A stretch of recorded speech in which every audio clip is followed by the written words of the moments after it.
Hey everybody, you are tuning into the Canary Cry News Talk live stream, pre-stream. You've done it. We're all very proud of you. We're going to get the show started in just about a second. Well, that was a lie. In just about a minute, rather. And yeah, you know, the usual, go to CanaryCry.Party. Make sure to find all the cool resources and things, get connected to the community, join the Discord channel, join the social media hideaway, our little social media bunker that we have that is totally disconnected from those evil robots. I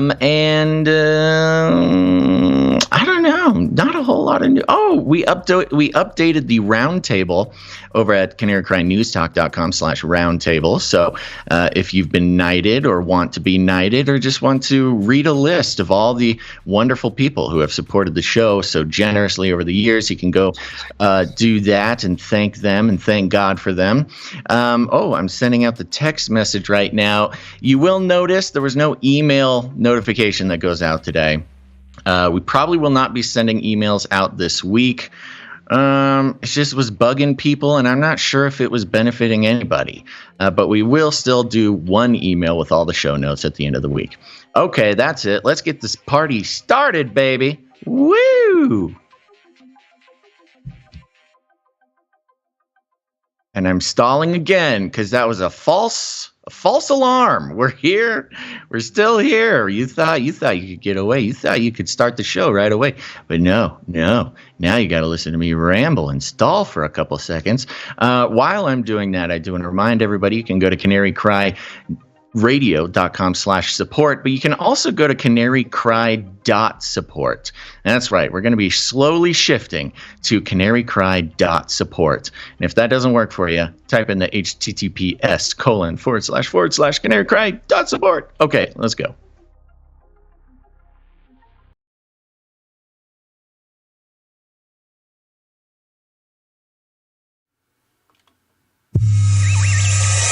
The world is getting crazier. People are acting more and more insane. The end of the world is tomorrow. Tomorrow. There's only one thing to do when the world is falling apart. Listen to Basil and Gonz as they discuss this week's news and events through the lens of Bible prophecy. You are listening to Canary Cry News Talk. You're listening to Canary Cry News Talk. We are live to tape today, which is March 28th, 2022. This is episode 464. And razzle dazzle, I am your best buddy Basil. And my name is... Wait! Oh, I messed up again today. Oh, yeah. Slap King of Baal Air. There we go. Now, razzle dazzle, I'm your best buddy Basil. Very good. And my name is Gonz, your favorite Asian provocateur for Christ. Welcome to the podcast where we bring you the best news, which is the gospel message of Jesus Christ, while reporting the egregious with a well-rounded, biblically grounded take on world events. And when I woke up yesterday, Basil, I had no idea that the Oscars were on, the awards show that all the people of the world pay attention to for the last 50 years until the last few years. And yeah, not recently. No, not recently at all. But of course, we're talking about the punch slap heard around the world. Yeah, well, you know what's fun? I was actually, well, you'll learn more later, but I went to a fancy schmancy Oscar party last night. You went to an Oscar party? Really? Yes. Wow. I was all dressed up. No, I was wearing you're making it finest. I was looking very dapper. Oh my! Yes. It's this very big event that I went to. You were there, huh? You were there. I was at the Oscars. No, I was not at the official Oscars, as far as any of you will ever be able to verify. But I was at an Oscar party with all these very fancy dressed up folk. It was a real affair, and watched the Oscars. And I will say this: had a catered dinner that I don't know if maybe it's because I haven't eaten a catered dinner in maybe 3 years, or at least 2.5, but spent a lot of time in the public restroom at this Oscar party. But that's not what the story is about. The story is about the fact that I was too busy at the dessert bar, the dessert buffet, to have heard anything about this until this morning. Even though I was in a room filled with people eagerly observing the ritual. Instantly on Twitter and other social media platforms sharing your taking your stance on the issue here? I was entirely disengaged from the actual reason for the season, and I was busy sampling all the delicious catered desserts. Well, yeah, we're talking about this because if you don't know, Will Smith at the Oscars last night walked up to Chris Rock after he made a joke about his wife and just slapped him. And I have not seen something go this viral in a while. Like the video really absurd. Right. Yeah, 50 or 60 million views within a couple hours, and it was being shared everywhere. I mean, it was crazy how much this thing went viral. So, you talk about the controllers, you talk about the media flow, you talk about the narrative control, information streams.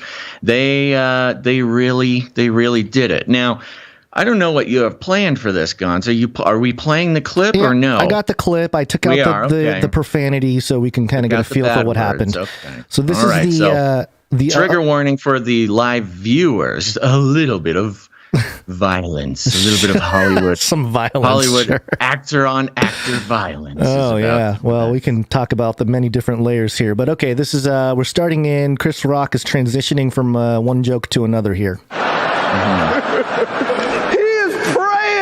Will Smith wins, like, please, Lord. Jada, Will Smith I love laughing, you. smiling. G.I. Jane 2, can't wait to see it. All right?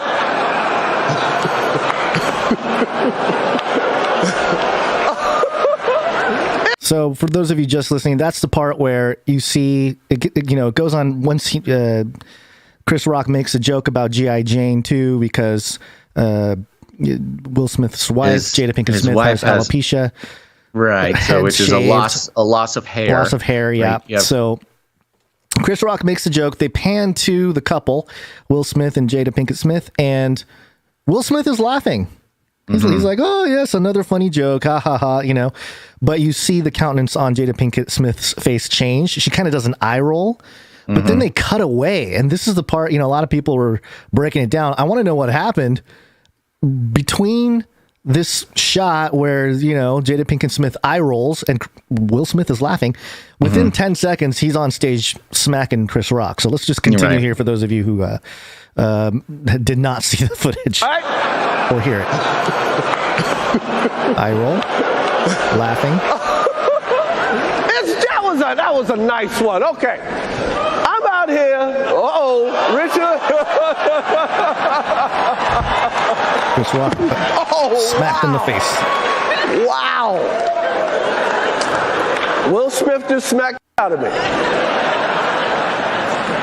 Keep my name out your mouth. Wow. And this is when it gets serious, when people are like, oh, wait a second. Was this not a joke? Yeah, something else? Because it looks, it is something that, they could have planned before and, come up, give me a little slap.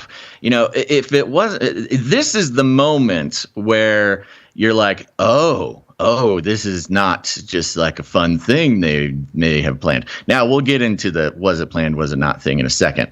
But that was the moment when Will Smith, Hollywood's, the golden boy, the clean rapper, the white people friendly rapper of the 80s and early 90s. Yeah. The sort of, I don't know, he's just got such a reputation for being a good boy.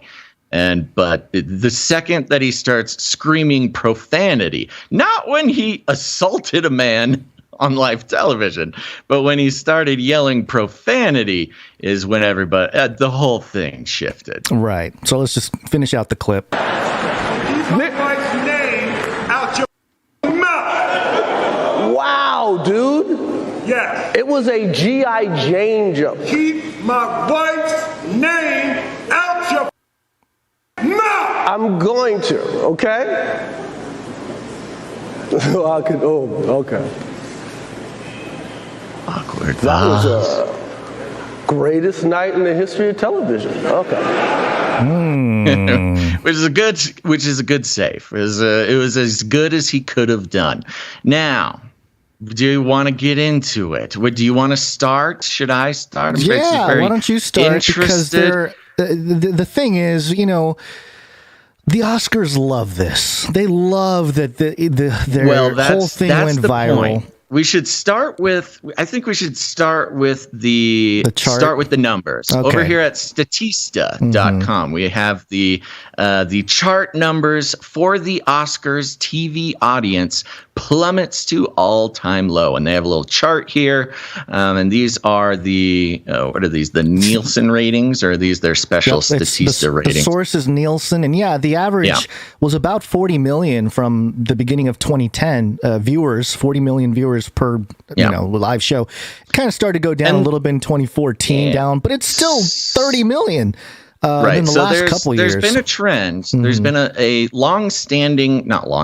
recent trend in the sort of decline of the interest in award shows, especially kind of starts to really maintain a downward trend right around 2016 when Trump took office. I think there was some interesting analysis that was like there the crack in the armor. Yeah, on what which is either things got so rowdy politically that nobody cared, or perhaps there was more knowledge about the sort of bad behavior of Hollywood. That was also around the Weinstein scandals. Yeah. People had just sort of had enough of Hollywood. Dumps at 2018, jumps for a second at 2019, and then 2020. Hard fall. 2021, the lowest it's ever been, went from 40 million viewers to 9.85. Under 10 million, viewers. Which is that's a big drop. Yeah, I mean that's like nothing. I mean that's useless basically. A lot of times, Age of Deceit got 6 million, man. Right. So with this is one night. There's obviously different levels here, but I'm just saying. I mean, in the world of ratings and the amount of time and money that goes into putting on this show, it would get canceled. Like that is a cancelable rating. Basil froze. All award shows, they're not even. Sorry, you cut out for a moment there. So okay, sorry about that. We couldn't hear what you were saying. Okay, so we're. He's cut out again. Good. This is going well. Let me check my connection here. Let me make sure it's not me. All right. Let me check things. Why don't you carry it? Talk about it a little bit. And okay. Let me try to fix my stream. Okay. All right. Well, obviously there's been a lot of conversations. This sparked a whole debate. Was it real? Was it not? Was it staged? Was it not? And there's different levels to this because, on the surface level, you have kind of your normie people looking at it saying like, oh, well, he's trying to protect his wife's name because of her situation, battling alopecia, and it's too far and whatnot. It's an honorable thing. Hello, I can hear you. Yes. Am I in? Okay. Yeah. Not cutting out as much. There's a lot going on with the Smith marriage that it's almost not even worth going into because they famously have this.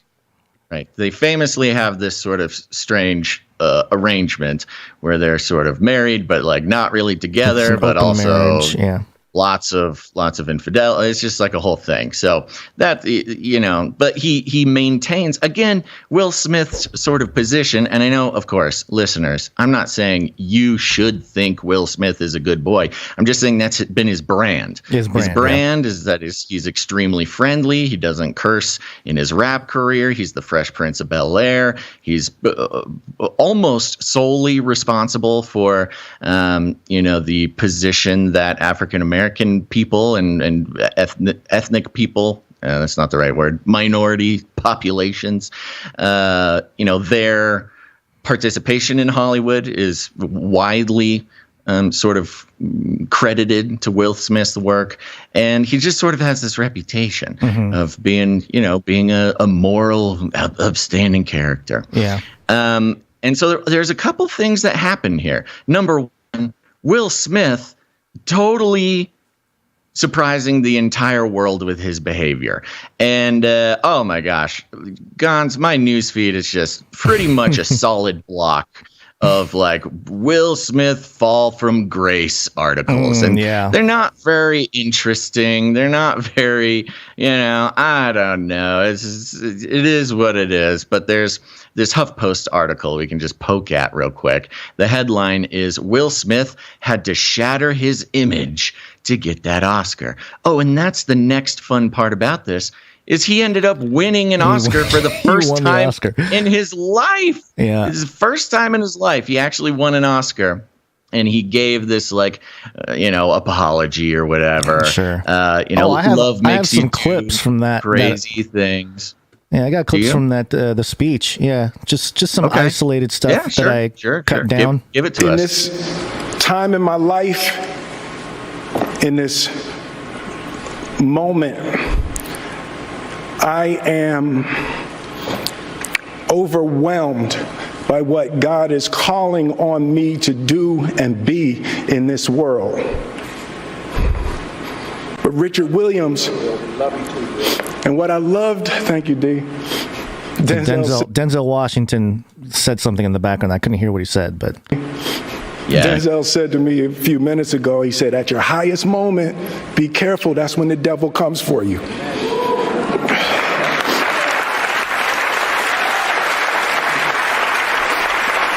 Art imitates life. I look like the crazy father, just like they said. I look like crazy father, just like they said about Richard Williams. But love will make you do crazy things. So it was a very emotional speech at the end there, but I find it fascinating that the Fresh Prince of Bel-Air, on the night he wins for King Richard, it's almost like he's being crowned, but not without a sacrifice, So it's almost like a transformation of Will Smith in this weird game of Hollywood, these people controlling these other people's lives. It's almost like, yes, okay, you get to be king, you're moving up the ranks, but it's not going to be exactly how you want it to be. We get to shape your destiny, so to speak. And it is fascinating. Maybe he gets canceled entirely, maybe not, but I kind of tend to think that because of this sort of king moment, people are going to complain about him, but he's going to be fine. Like, he's going to keep going as No. I mean, it's the classic. We know that the Hollywood elites, they love their esoteric teachings, their occult practices, things like that. And this is a part of it. It's it's the death, it's the rebirth, and so, there really is this sort of, again, he's had his reputation done, arguably, as far as the standards of, secular Hollywood's concerned, he's done great work for decades and has never won an Oscar. So the fact that it took sort of this the death of a prince, to crown a king, and now he's like grown. And what's interesting, and this is stuff that I was listening to MoeFactz last night, just live, because he was talking about the issues here.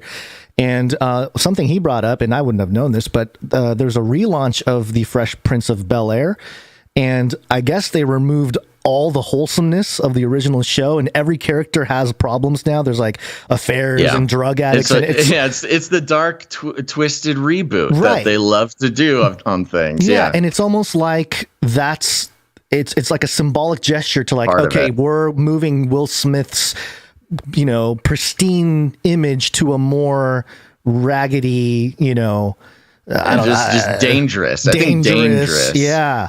He's not safe. His whole career has been, you could call it safe. Right. And now he's a dangerous man. Anyways, we kind of go into the minutia of this to start building a case.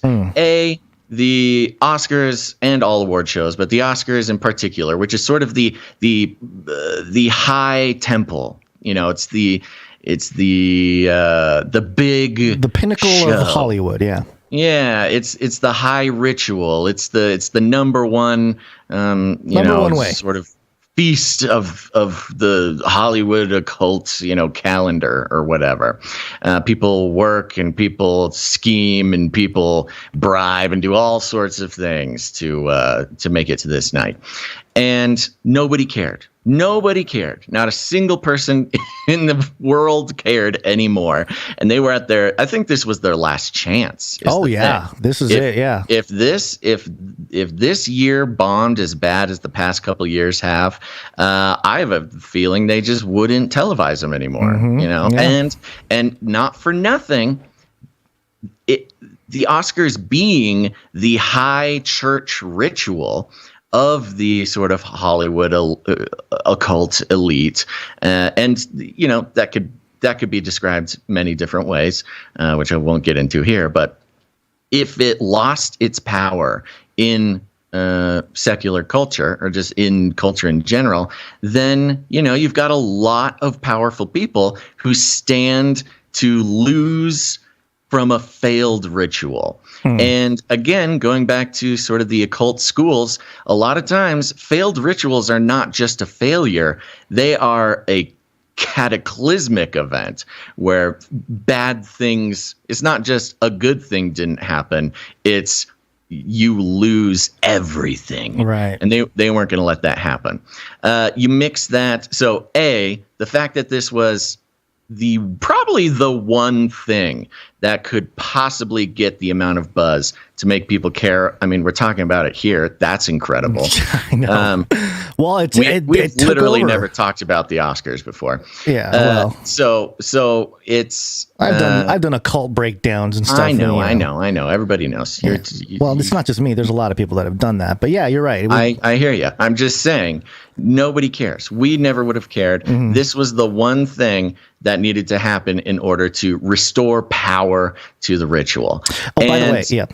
As usual, to restore power to a spell, to restore power to a ritual, there must be a sacrifice. Mm-hmm. And what we have here, you watch the prince die on stage, losing that reputation. Later, he is crowned as king. And, there's something to be said about Chris Rock getting smacked in the face.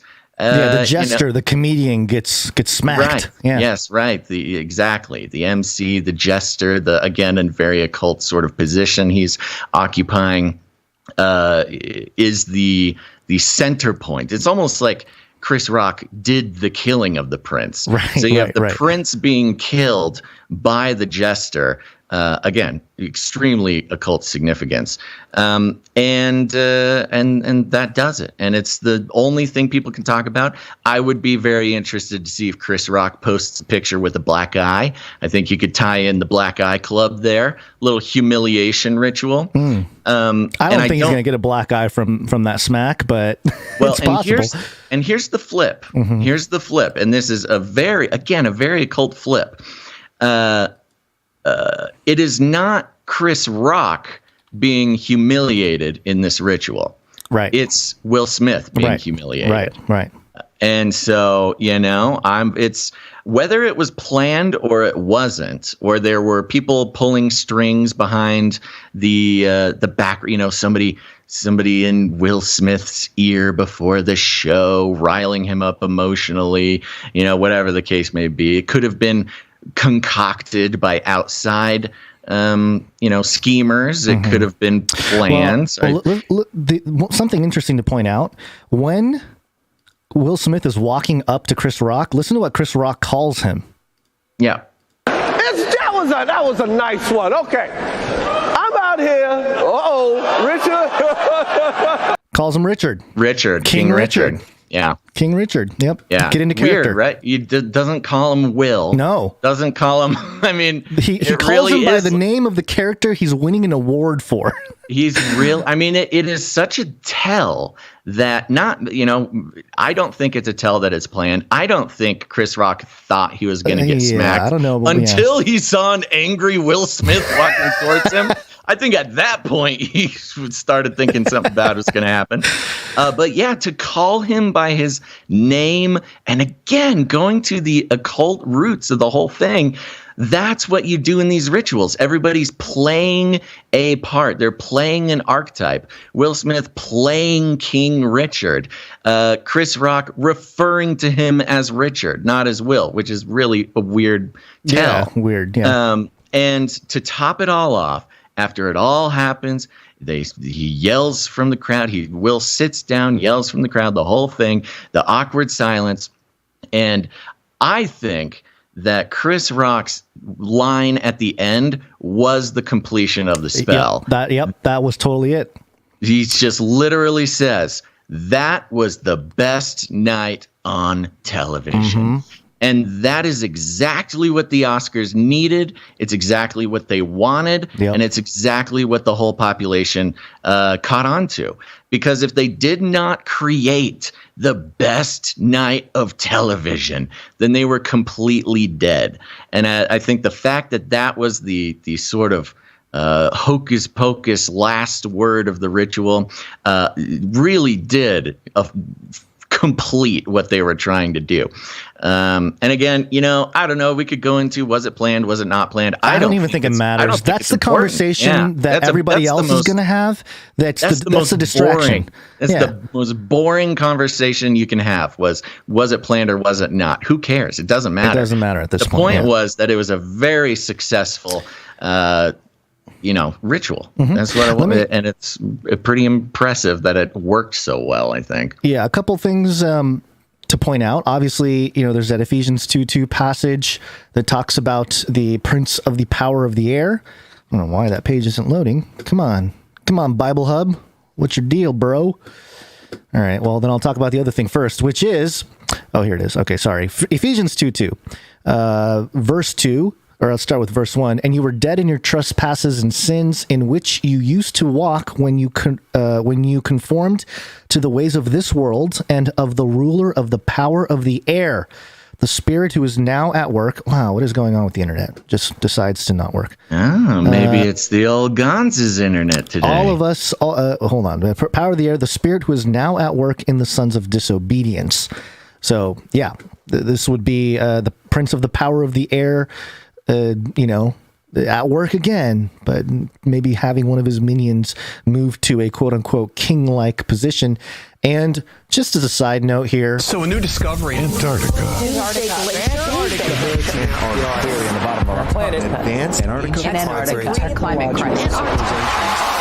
Penguins.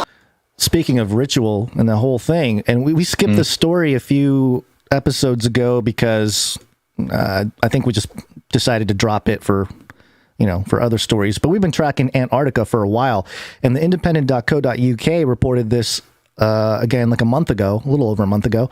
Fresh Prince of Antarctica, Will Smith to travel. Oh my gosh, what? I told you, man. I kept trying to tell you that this is kind of a bigger deal, but you were kind of like, hey, whatever. Excuse no, I'm telling you, man. Hey, man, don't gotta make it personal. Keep my name out your mouth. Not a wife, but just you yourself. Yeah, if Will was talking, keep my name. Okay. Anyway, sorry. Will Smith to travel pole to pole for new Disney Plus show. And it says here, Oscar-nominated Grammy-winning actor Will Smith is set to trek from the South Pole to the North Pole this year for a travel documentary that will stream on Disney Plus. Pole to Pole, produced by National Geographic, we'll see the Men in Black and Fresh Prince of Bel-Air star make the 2,600-mile trek from the South Pole to the North Pole with the camera crew. blah, blah, blah. They'll do all the stuff, covering the Earth's biomes, as well as capturing footage of Antarctica and the Arctic, which, interestingly enough, had that crazy temperature rise last couple weeks. Very strange. Smith and crew will experience firsthand what it's like to live in some of the most amazing and extreme landscapes of the planet. So, yeah, he's sort of this travel guide from pole to pole, going to stream on Disney Plus. I wonder if he's going to lose some of these jobs. But, it's really interesting because this article mentions a couple other things. Speaking of the Alice Bailey's New World Order workers of light, or whatever she called it, the people that are going to help unite the world through different ways. The National Geographic also announced starry documentary projects with James Cameron, Jon Favreau, and Benedict Cumberbatch. Director Jon Favreau will helm Lion, a documentary project that follows a single pride of lions for 4 years, while James Cameron directs wildlife documentaries Secrets of the Elephants and Secrets of the Octopus. Cumberbatch will narrate Super/Natural, a show following, quote, the secret powers and super senses of the world's most extraordinary animals. And to top it off, this has so many implications with animal personhood and robots and the whole deal. Meanwhile, magician David Blaine has an upcoming Disney Plus documentary called Beyond Belief, where he'll travel the world exploring cultures with a history and heritage of supposedly magical rituals or beliefs. So, wow. Just the lineup here, along with, Will Smith going pole to pole, as a little side note here, a little sidetrack. But, speaking of rituals in Hollywood and doing all kinds of stuff, controlling the minds of the youth. Mind control weapons. This is all part of it. And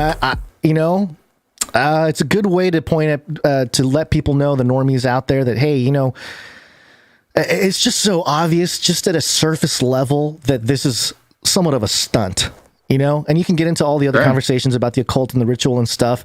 But at the very least, it's like, look at their numbers. They had to do something, and they did, and it worked. And it worked. I want to bring up one more occult connection. Okay. That just we can look out for. This is not a, I'm not predicting anything, but along the lines of the occult rituals of the, the killing of the prince, the crowning of the king, the things like this. Yeah. Are you familiar with the king of the bean ritual, or the bean king ritual? No. Okay, so it's a pagan practice. It's kind of an ancient practice during the winter solstice, or at the end of the winter. Sometimes it's sort of practiced different times in different places. But there's a big party. Everybody gets together. The entire community gets together. It's one of the biggest nights in the entire year. And they're sort of celebrating the changing of the seasons. And there's a cake. And in the cake, there's a bean. And, the cake gets passed around. And whoever gets the slice of cake that has a bean in it, they become the Bean King. And the Bean King is an individual. Sounds racist. It's an individual who, you're sort of blessed by the gods. You got the bean, and you are like literally treated like a king for an entire year. Oh, wow. A whole year. Yes.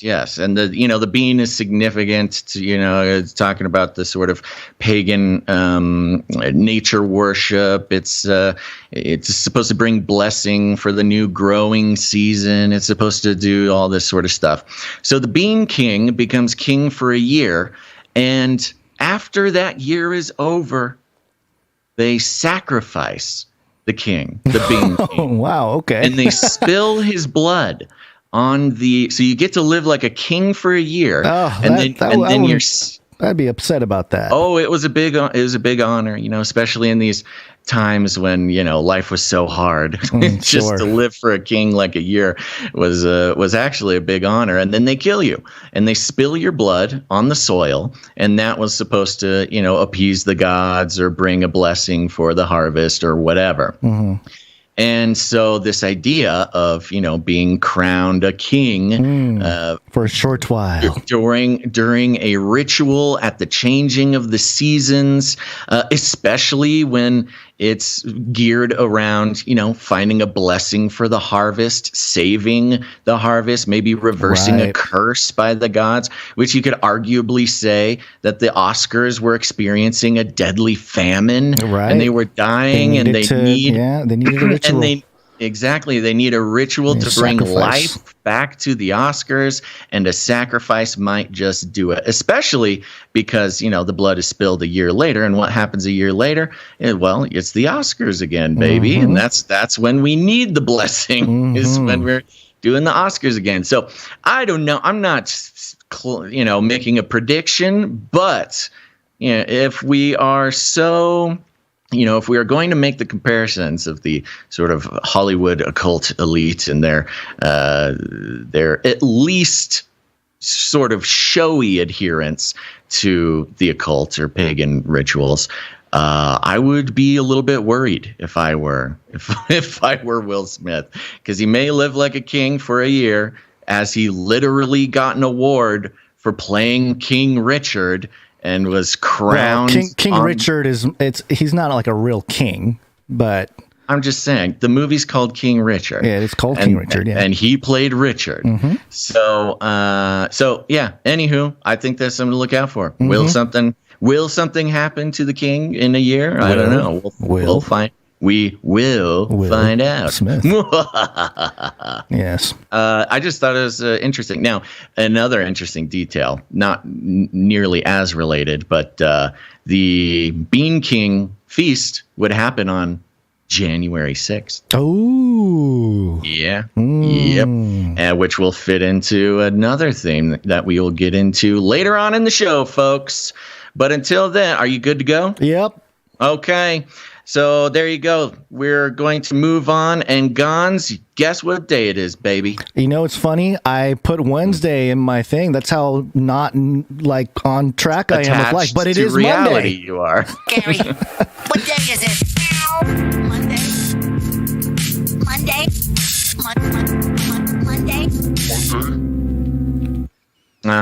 It is Monday indeed, folks, and we're happy to be here. And I already gave my personal update. Went to a cool. I was going to say it's cool. It was cool. I mean, it wasn't uncool. But went to that Oscar party instead of going rollerblading. So no skate update today.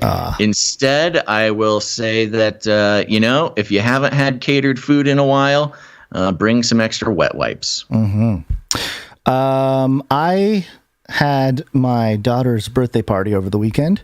Yeah. She's 5 years old now. Can you believe that? That crazy. My gosh. And wow. We did Chuck E. Cheese, which is really cute. She can't pronounce it. She says Chicky Cheese, which is I had mixed feelings about. But you go there, you know how we used to when we were kids, we had coins and tickets, right? Yeah. Not anymore, man. Credit cards. It's all cards. Cards. No physical tickets, nothing. Just all cards.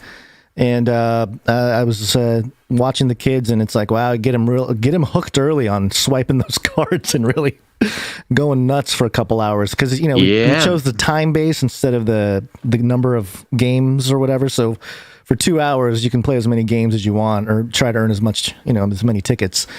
And the whole thing with the big guy in a mouse rat suit came out. The whole deal it was kind of interesting. Some stoned teenager dancing around.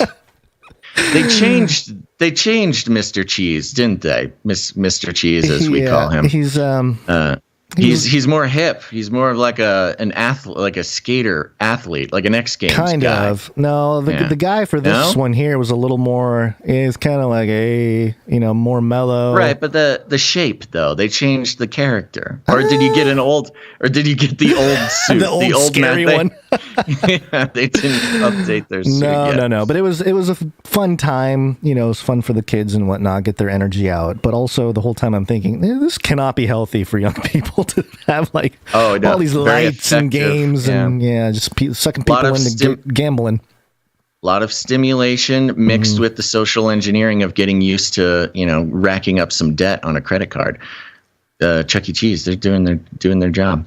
And with that, we want to thank some of our executive producers for today's show. That's because we are on the value for value model, baby. You may notice no advertisements, no affiliate codes. Executive producers. Sorry. It's okay. I thought you were. I can roll with it, baby. I can roll. It's all good. I hit the button and it didn't play for a few second or two, so it was all messy there. Sorry about that. Oh, cool. Yeah. No worries. So there you go. We're on the value for value model, which means that you, dear producer, are the only way that we are able to continue doing this show. We take no corporate money whatsoever, because with corporate money comes corporate incentives and corporate coercion. A lot of times you got to stay brand friendly. You can't talk about some things. You got to talk about other things. Certainly, I don't know if they would have appreciated, and by they I mean literally any corporation would probably not have appreciated us talking about occult sacrifices in regard to the Hollywood ritual that is the Oscars. Not quite the positive spin on a brand you want to get. So that's why we're on the value for value model, which means we create value. We do it 3 times a week. And if you get any value out of what we do, you have an opportunity to join the revolution that is people like you and I, who are deciding bit by bit that no longer will we let the corporate world decide the value of our media and what is and isn't worth keeping on the air. And people who produce this show are producers, and we thank them very much. And we're going to thank a couple of our executive producers here, people who really believe in the model, get value from the show. And these are the people you got to pray for, folks. Thank God for these people, because they are helping. They're keeping the show going. If it wasn't for them, what would we do? So we're going to start out with executive producer Kelsey C. Thank you, Kelsey. Appreciate the producership. Thank you very much, Kelsey C. And one more executive producer, Dame Lynn, Lady of the Lakes. Thank you, Dame Lynn, Lady of the Lakes. Dame Lynn. That's right. She controls all the lakes at the Canary Cry Roundtable of Knights and Dames. And those are your executive producers for the day, folks. We will talk a little bit more about them during the break. But, Gonz, I think it's time we continue. Where'd you find this? That's right. Thank you very much. Oh, well, you know who, well, I don't know. I don't know what to say. I don't know what to say about this. It's time for the Flippy update.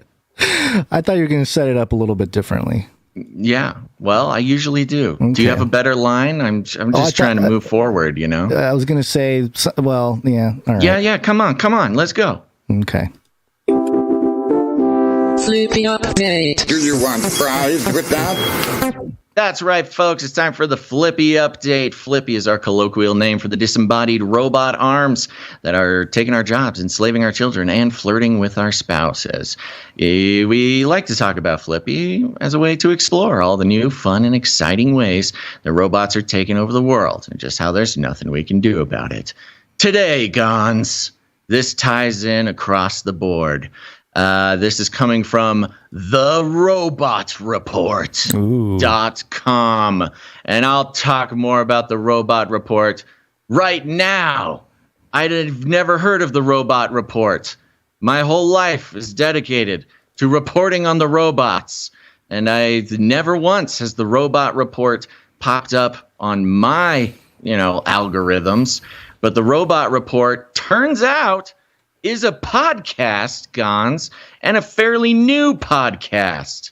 And, considering my sort of new, one of many, lifelong goals to become the world's premier robot critic, I'm feeling a little threatened. Yeah, it feels like you need to know your competition before you. This is them. Approach. I've found yet another nemesis on my quest to become, I don't know, some sort of robot king influencer. of robot reporting. You shall be sacrificed on the altar. I'll sacrifice you. No, keep the show going. I don't want to be the Bean King.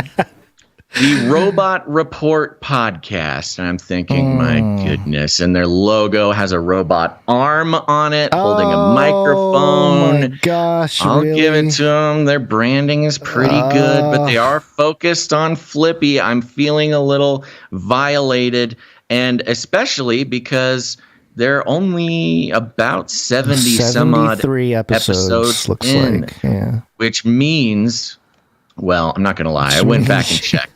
They started in 2020. They're a pandemic podcast, Gonz. Oh, kind of like us. Yeah. No, we weren't a pandemic podcast. This is our pandemic format. I'll give you that. But this was a pandemic podcast.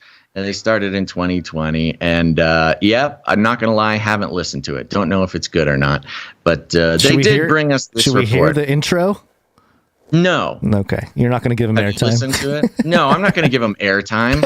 I'm going to listen to them beforehand. We got to work out some sort of licensing deal or something because they're stepping on my turf. So no, we will not play them. But they have a headline here: Black Eye, with an I, Black Eye Robotics launches mobile heavy lift robot arm. Black Eye, Gonz. Black Eye, like Chris Rock. Maybe on Chris the stage Rock of the Oscars. Maybe Chris Rock is invested in this company.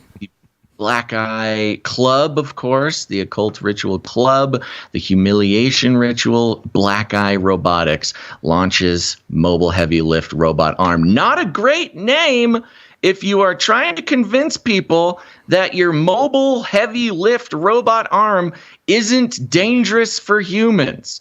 That's like saying, yeah, I started a robot company. What do you call it? Oh, I call it punch through your chest over and over until I take over the world. No, you don't call your robot arm company Black Eye. But okay, let's read a little bit from the Robot Report. Welcome to episode 73 of the Robot Report podcast, which brings conversations with robotics innovators straight to you. Boring. Join us each week for discussions with leading roboticists, innovative robotics companies, and other key members of the robotics community. Oh, they seem more plugged in. I haven't gotten an invite. You need to start emailing some. You need a PR person. It's an industry podcast. That's what I'm saying. It's boring. Nobody wants industry podcasts. I'm just kind of kidding. It's probably fine. But Mike talks to Black Eye Robotics founder and CEO Brian Hart to discuss the introduction of the new Black Eye full scope mobile heavy lift arm. This new robotic solution is designed to be mounted on top of an AMR/AGV and deployed in a warehouse to autonomously pick up / drop off heavy items. The robotic arm is being shown publicly for the first time at MoeFactz in Atlanta next week. Steve and Mike also discuss the latest news from the last week. And they're discussing news stories, Gonz. Yeah. Steve and Mike, first of all, get some wilder names, bros. Steve and Mike. Here's the video of the new product, and then they have a video of the Black Eye robot. I don't know. It's just a robot, It's on a little thing. It picks things up, moves it around. We've seen robot arms before. It says on the arm, the robot arm has a tattoo-looking thing. It's a logo, and it says "Ascend." He's ascending to that's the whole point personhood, of the Black Eye. Mm-hmm. I know. Here's a little notice at the bottom. If you would like to be a guest on an upcoming episode of the podcast, or if you have recommendations for future guests or segment ideas. No. Oh, gosh. Oh, and even worse, for sponsorship opportunities of the Robot Report podcast, contact Courtney for more information. We want your feedback. Okay. Oh, tell us what you think are the most interesting robotics trends. Okay, folks, listening to this, hold off for just a little bit, okay? Let's strategize. I know some of you right now, you're emailing Steve and Mike as we speak. I love it. I love the enthusiasm. Just please hold off for a second, because I think we can strategize about how best to leverage the influence of our crowd to convince Steve and Mike to have Basil on the podcast. I think we can figure it out, okay? But it's going to take a little bit of coordination. We need to work as one unit, one military unit of flooding their box with our ideas. One hive mind. So here I am. I'm telling you now. Basil says, hold off for just 1 second. We're going to figure this out. We will be on the Robotics Report podcast, and we will use it as a platform to further my personal brand as the leading robotics review. You know what this sounds? Maybe I can get a partnership, like a long-term partnership where I come that's what on. they call. This sounds like you're starting to sound like U.S. politicians that are trying to take over other countries. That's exactly what I'm doing, Gonz. I'm trying to destabilize the Robot Report podcast and just completely economic move hitman. in. Exactly. It's not a regime change. It's not a regime change. Economic hitman. The Robot Report. I'm going to infiltrate through the influence of my well-wishers, and then we'll take them down from the inside and become, further our empire of the highest quality robot critiques in the world. So there you go. Stay tuned. And if you're on the Discord channel, look at this. If you're on the Discord channel and you want to join the I don't even know what to call it, the espionage team. What did you find? I just found a review. They only have 27 reviews on Apple Podcasts, but there's a 2-star review from Robotics Guy, and it says, good content, but lots of ads. Yeah. The greed and corporate sponsorship will be the death of them. Yeah. Yes, okay, I'm loving it. I'm seeing all you in the chat. Yeah, one idea, write us a form letter. Okay, yeah, maybe we'll get a form letter together. We'll get a plan. We'll do a petition. Oh, yes, we'll do a petition. All right, you guys, I love you guys. You understand what we're doing. Hold tight, soldiers. We will make this happen. Okay, there you go. That's your Flippy update for the day. Not so much about the robot. That was like a meeting. Not so much about the robot itself, like but about our sort of with the producers. Hostile takeover of a podcast. Yeah, you're not supposed to tell the public what a secret meeting we had. They're not the public. They're not the public. They're team members. Everybody listening now is a team member, unless you're Steve or Mike from the Robotics Report, in which case you're legally not allowed to listen to this. All right. Let's move on. Go to CanaryCry.Party. Find the live stream, find clips, email lists, text notifications, street team posters, show notes, and ways to connect with other Canarians or become a producer.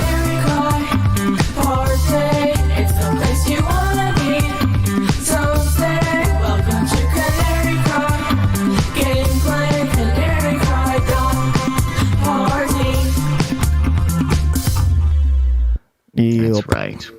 Go do it. Let's see here. I need to figure out where I am on this document. There we go. Need to pitch Ravel. Yeah, that's right. I'm going to tell you about Ravel.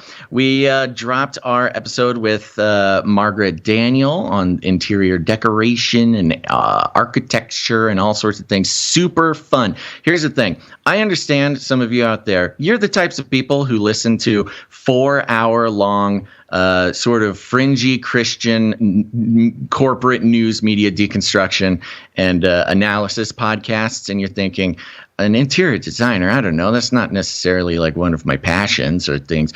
I'm telling you, you will be enthralled with the guest, Margaret Daniel. Wonderful person, very incredibly smart, witty, and does a wonderful job of putting me in my place, which I know for a fact a contingent of you would love to see happen. So go listen to Ravel. You can find it on any podcast player. There's 2 Ravels. Mine is the good one, the one with the good logo and my name on it. Go check it out. You're going to love it. We also have an episode coming out very soon, in the next day or two. I'm not sure if I'm allowed to make an announcement. So I will save that announcement for some other time. New episode of Ravel coming out in the next couple days with a very talented comedian, also very smart and well-read. So there you go. Ravel on Apple Podcasts. Is this comedian a Christian? Oh, that would be giving it away, wouldn't it? I don't know. Let's just say is it a big comedian? The answer to that question is it Nate Bargatze? Is complicated enough that you should feel compelled to listen to it in a day or two when it arrives. Is it Joe Rogan? It's Joe Rogan. You got me. He's coming out as a Christian on your show. Got Joe Rogan on the Ravel podcast. The Repent show, the Joe Repent episode. Yeah, that's on the calendar, actually. Thanks for giving away the secret, Gonz. Go to CanaryCry.Clips. Go to CanaryCry.Clips on YouTube or Odyssey. Follow the Clips channel. We got clips of the show dropping all the time. Our clippers are hard at work. There's like 10 clips that just dropped like this morning. So go check it out. It's a good way to review a lot of the information on the show without having to sit through the entire podcast episode. It's a good way to share the information with your friends or just post it on your social media. Please go do that. CanaryCry.Clips on YouTube and or Odyssey. Okay, I think that's it. Oh, as we speak, I'm going to hand it back over to Gonz. As we speak, I'm going to update the Discord invite link on the CanaryCry.Party page. If you would like to join an elite squad of sort of Canary Cry espionage artists, go join the Discord and add me as a friend. We'll start planning the hostile takeover of the robot report. Okay, Gonz, what's next? Fight for Ukraine. New world order. Got hairy legs. Got hairy legs. All right. Well, there's a lot of Joe Biden stuff that happened over the weekend. Not great, but we'll start with Reuters. I was entertained. Well, entertained, yes, but for the implications of the state of world affairs, I don't know if that's great. The survival of humanity. Yeah. Reuters here. Biden says Putin cannot remain in power in fiery speech on Ukraine war. And I got a clip from that. It's a 30-second clip. Here we go. Ukraine will never be a victory for Russia, for free people refused to live in a world of hopelessness and darkness. We will have a different future, a brighter future, rooted in democracy and principle, hope and light, decency and dignity, of freedom and possibilities. For God's sake, this man cannot remain in power. God bless you all, and may God defend our freedom, and may God protect our troops. All right. Okay. Did he just call for a regime change in Russia? Is that what he's doing? So many things in there. First of all, can we start with how weird his voice sounds in that? He's like putting on this Big Daddy voice and screaming. Maybe it's the venue. The venue kind of had him, the voice. Sometimes your voice echoes in a room and you want to, you kind of pump into it or something. But let's hear it again. He was tired of being called sleepy, I think. Maybe. Well, he still sounds sleepy. I don't think that changed. Ukraine will never be a victory for Russia, for free people refused to live in a world of hopelessness and darkness. We will have a different future, a brighter future, rooted in democracy and principle, hope and light, of decency and dignity, of freedom and possibilities. For God's sake, this man cannot remain in power. All right. What a weird thing to say. For God's sake. Yeah. Putin can't stay in power. Yeah. So that's weird. It's an interesting sort of hierarchy of needs he's created. For God. Yeah, the comments sharply escalated conflict between Moscow and the West over its invasion in Ukraine. This is Reuters. But a White House official said the remarks did not represent a shift in Washington's policy, that it is not seeking regime change in Russia. Still, they came on a day of escalating rhetoric, as Biden also branded Putin a butcher during a meeting with refugees who have fled the war in Ukraine to the Polish capital. Quote, the president's point was that Putin cannot be allowed to exercise power over his neighbors or the region. The White House official said, quote, he was not discussing Putin's power in Russia or regime change. I love that. Putin can't exercise his power over his neighbors. That's our job. That's what we're supposed to do. But we're not talking about regime change. Interesting. On Saturday, Biden said the West was united against Russian invasion, but also added that NATO was a defensive security alliance which never sought Russia's demise. Biden's speech was delivered at Warsaw Royal Castle before hundreds of Polish elected officials, students, and U.S. embassy staff, many holding U.S., Polish, and Ukrainian flags. Quote, the West is now stronger, more united than it has ever been, Biden said, calling the fight against Vladimir Putin a new battle for freedom. Biden said Putin's desire for absolute power was a strategic failure for Russia and a direct challenge to a European peace that has largely prevailed since World War II. And there you go. So I just keep going on and on. I do love the sort of Bushian throwback to it's about freedom. Russia is threatening our freedom as Americans. Really? I feel like you're threatening our freedom as Americans way more than Putin is. Yeah. But okay. Yeah. Yeah. And it gets people on board, man. It works. I know. Yeah, so there's a lot of damage control in the media here. This is a Washington Post headline, how Biden sparked a global uproar with 9 ad-libbed words about Putin. Mm-hmm. And the subheading here, by declaring that the Russian leader cannot remain in power, the U.S. president seemed to suggest a drastic change in U.S. policy, prompting a scramble by White House officials. I love it. I love it. So there you go. Saki's really earning her COVID time. But that wasn't the only gaffe. It does make me wonder, you know, Psaki stayed home because of a COVID infection, allegedly. Right. And I wonder if he would have done that if she were there. Like, you got to imagine, or maybe she stayed back specifically for him. So he would. We don't need a fence around this time. We want Joe to say a couple things that it's a good way to be like, see, this is why you need me. Mm-hmm. This is why you need me. This is why you got to circle back around on old Psaki here. Circle back on Psaki. Mm-hmm. So that wasn't the only gaffe. I mean, this obviously stirred an uproar on social media, and I think around the world they're like, "What do you?" I mean, the thing is that's fascinating is that the people who have denied that the U.S. does regime change has had to kind of be like, "Oh yeah, I guess we do that, huh? We go into other nations and we help them." I don't know that they're realizing it to that level, but Biden does talk about like, "Oh, when I went to Ukraine, this was before they had a democratic." What's that? Right. Well, was this speech in Poland? I thought so. Was this his Poland speech? Yeah. Okay. Yeah, Warsaw. Yeah.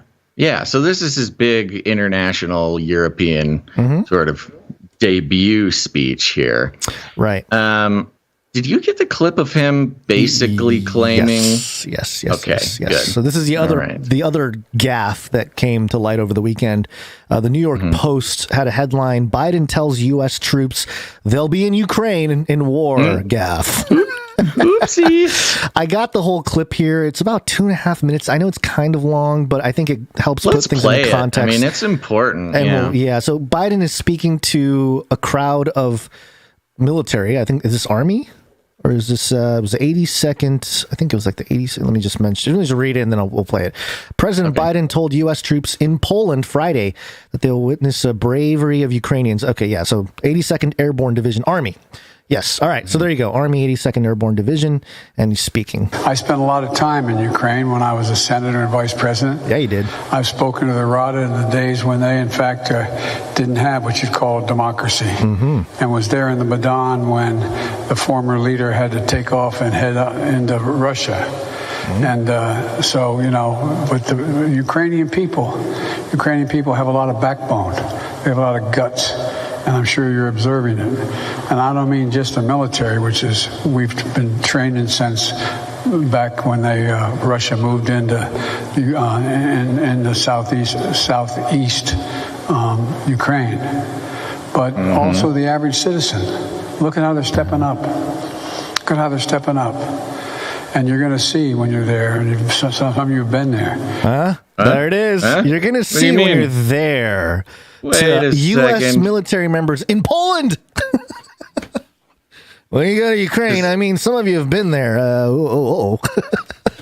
Honestly, it is so terrifying. I'm finding it hard to laugh. They've got to be briefing him and like, yeah, it looks like we're going to have to send troops into Ukraine, and he probably just, there it is. Yeah. Another secret meeting thing. And he tried to catch it too, man. When he's like, oh, some of you have been there. That's what I mean. Like, what? Gives it away. Dude can't keep a secret. No, he can't. No. The average citizen, look at how they're stepping up. Look at how they're stepping up. And you're going to see when you're there, and some of you have been there. You're going to see women, young people standing in the middle of front of a damn tank. What? Just saying, I'm not leaving. I'm holding my ground. They're incredible. But they take a lot of inspiration from us.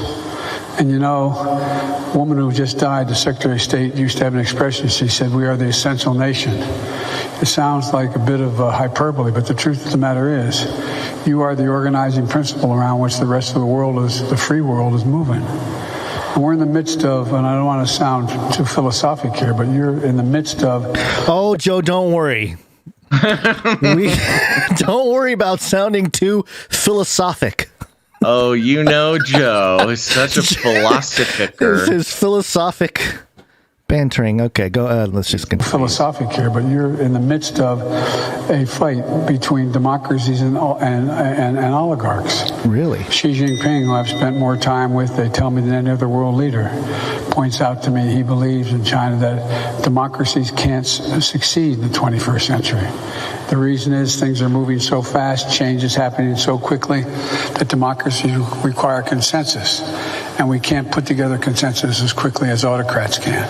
Do democracies require consensus? No, they do not. That's like the whole point, isn't it? Explicitly how democracies don't work. I'm just sitting here going, what is he talking? Like anybody who's has had like who took Civics 101. I was going to say they could have flunked poli-sci 1A or whatever in college and still known that like, wait a minute, this is anyway, this is just like, that's the difference. Wow. Democracy doesn't require consensus, while dictators and authoritarians force consensus. They create consensus where there is none at the point of a gun. That's the difference. So what's at stake, not just in what we're doing here in Ukraine to try to help the Ukrainian people and keep the massacre from continuing, but beyond that, what's at stake is what are your kids and grandkids going to look like in terms of their freedom? What's happening? The last 10 years have been fewer democracies have been formed than we've lost in the world. So this is what you're engaged in is much more than just whether or not you can alleviate the pain and suffering of the people of Ukraine. We're in a new phase. Your generation, we're at an inflection point. This is the point he brought up with the New World Order point that he brought up for last week. I think, again, the truth wanted to come out. He didn't say inflection point. He said affliction point. Oh, did he? Was it affliction? I thought it was inflection. Okay, let's hear it again. Play it again. And suffering of the people of Ukraine. We're in a new phase. Your generation, we're at an inflection point. About every 4 or 5 Sounds like affliction point to me. Affliction point, huh? Affliction point. It's a weird thing to say. A little bit different than inflection point. No, I mean, he's just gaffed. It's obviously a gaff. But again, an affliction point, the point at which we are afflicted into change, it sounds much more on par with what we're experiencing than an inflection point. Yeah. Generations that comes along and changes. Fundamental change takes place. The world ain't going to be the same, not because of Ukraine, but I'm not going to be the same 10, 15 years from now in terms of our organizational structures. And the question is, who's going to prevail? So, I mean, it's really the duality, democracy versus, what do you call it, an oligarchy or like an autocracy? Autocracy is what, I think the word he used. But the thing that's really, in the context of a new world order and, kind of like a one world government, and people always talked about oh, it can't happen. And yeah, obviously it's not going to happen overnight. But the thing that's really interesting to me is, and we pointed out before, Biden saying this and like pinning these two sides, it's like an artificial thing. You know, it is the divide and conquer. And it's just, you know, obviously we in the West represent one side, and it takes 2 feet to walk or to step forward, you know, so you got to have opposition. Well, the whole crisis is being framed as East versus West. Yeah, 100%. I mean, just right there, they can't even talk about it without some sort of facade of a division. I mean, there is, of course, division. Facade is not the wrong word, rather, but it's a very useful, framing. Easy. It's red, blue, Republican, Democrat, East, West. That's the war, right? I think there's a very revealing detail in his. I mean, he almost praises autocracies in that speech. That's what I was going to say, is that, and again, I've pointed it out before, out here in the West, we call it democracy, but the things we do are a little more authoritarian or autocratic, so to speak. At Certainly least can look that way. Can be in certain circumstances. In the East, though, it's different. It's more like, we're, you know, like Putin, like, I'm in charge. She's like, I'm the guy in charge. There's a guy in charge, and then we do what that guy says. Yeah. It's more upfront, I guess. So in the revealing of this affliction point that he talks about, and his sort of pseudo praise to autocracies and autocrats, it is very reminiscent of the World Economic Forum's, young future leaders, of which include Justin Trudeau, who literally said he admires China and their ability through their autocracy to make quick decisions. This obsession with making quick decisions. You can just Google the clip, folks. You can hear it right in his own words. And it's this praise for the idea of autocracy. And you can kind of see, I mean, you just hear him talk about it. Autocracies don't require all this pesky agreement between people, and they can make quick decisions. It's almost the same words that Justin Trudeau used to say that he admired China.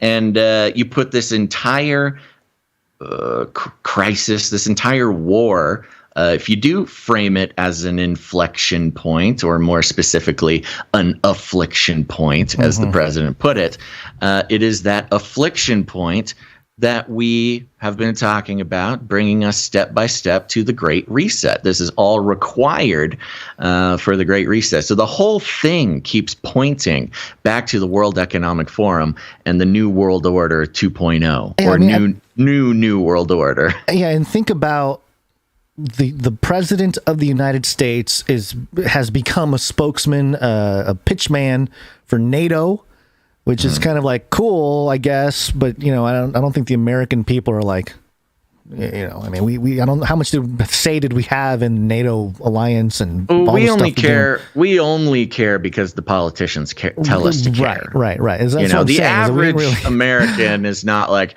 yeah, I do feel a deep responsibility to defend the Northern Atlantic Treaty Organization countries. And I just really, I feel in my bones it's my duty to defend Hungary. Sorry, Mr. Jag. Maybe we should defend Hungary because we have producers there. But you know what I mean? The average American does not care. They've not put 1 second of thought into really how much responsibility they feel for defending, you know, Latvia. Right. And you know, in the last few years, this idea of a deep state was popularized, and the deep state is trying to take over and all this kind of stuff. And it's kind of like, to me, the whole narrative was allowed to come out. Trump was allowed to really expose it or whatever because it was already in place. You know, I think 2015, 2016, when the Pope came and did his whole thing at the UN in New York and announced the UN Sustainable Agenda 2030 thing for the United States. I think that was it. That was like commence UN, you know, international governance in the United States. And people were and I remember mentioning that at the time, like, this feels like kind of a a coup. Like, we didn't vote for these people or anything. And because there was no activity really, like legislatively or whatever, or international affairs wise at the time, it's kind of like, whatever. But now looking back, it was like, wow, they really did get everything ready before they pulled the trigger on the pandemic. And now the staging was perfect. The staging, they were building for the whole decade almost, until they went with the big moves. Yeah. So maybe even longer, of course. Yeah, more obviously longer. But in terms of our view of keeping track of it, I don't know. It's like seeing all the ships getting in place to battle, and we're kind of going, I think they're about to do something. We don't know when, and they always seem to fake us out when something does move. But obviously, they moved with the pandemic and with Ukraine. Obviously, they're even more with the war narrative, the returning of the war narrative, which is so convenient for these politicians. Oh, and I don't know if anybody remembers it, but as the pandemic was winding down, I went on a very impassioned set of rants about, well, now that the war against COVID is over, just check the clock, folks, because America can't stand to be out of war for much more than a few months. During the Afghanistan pullout in August of last year, that's when I started ranting about it. Where's the Biden brought peace because he pulled out of Afghanistan? People, what are they saying now? No, he just needed to reset so they could bring them all up to Ukraine. They couldn't, because if you think about it, there's no way that the public would have gotten behind military action in Ukraine by American troops if we were still at war in Afghanistan. We can't hold two fronts. There's no way. Yeah, you're right. That was such a big setup for the whole Russia thing. Yeah. It was planned from the beginning that the pullout from Afghanistan, he took the lashings, he did it poorly. It did not matter how poorly it went, because it was much more important to get out of there. We need to defend. We got what we needed out of Afghanistan. Let's move on. Well, the funny thing is, and this is the scary thing, is that we really didn't. The only thing we got out of Afghanistan was the military-industrial complex made, $1 trillion. Oh, no. When I say we, I'm speaking for the intelligence community. I hear you. I'm saying us. What I'm saying we didn't benefit. Yeah. No. And here's the thing. What I'm saying is, I don't think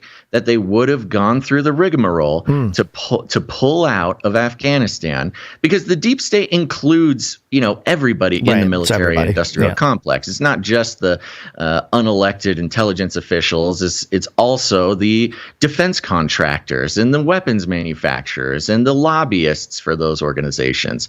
And nobody was going to let the U.S. get out of Afghanistan, our little gold mine for defense contractors, without a plan, and a plan to take place in a couple months. We'll give you 4 months, Biden.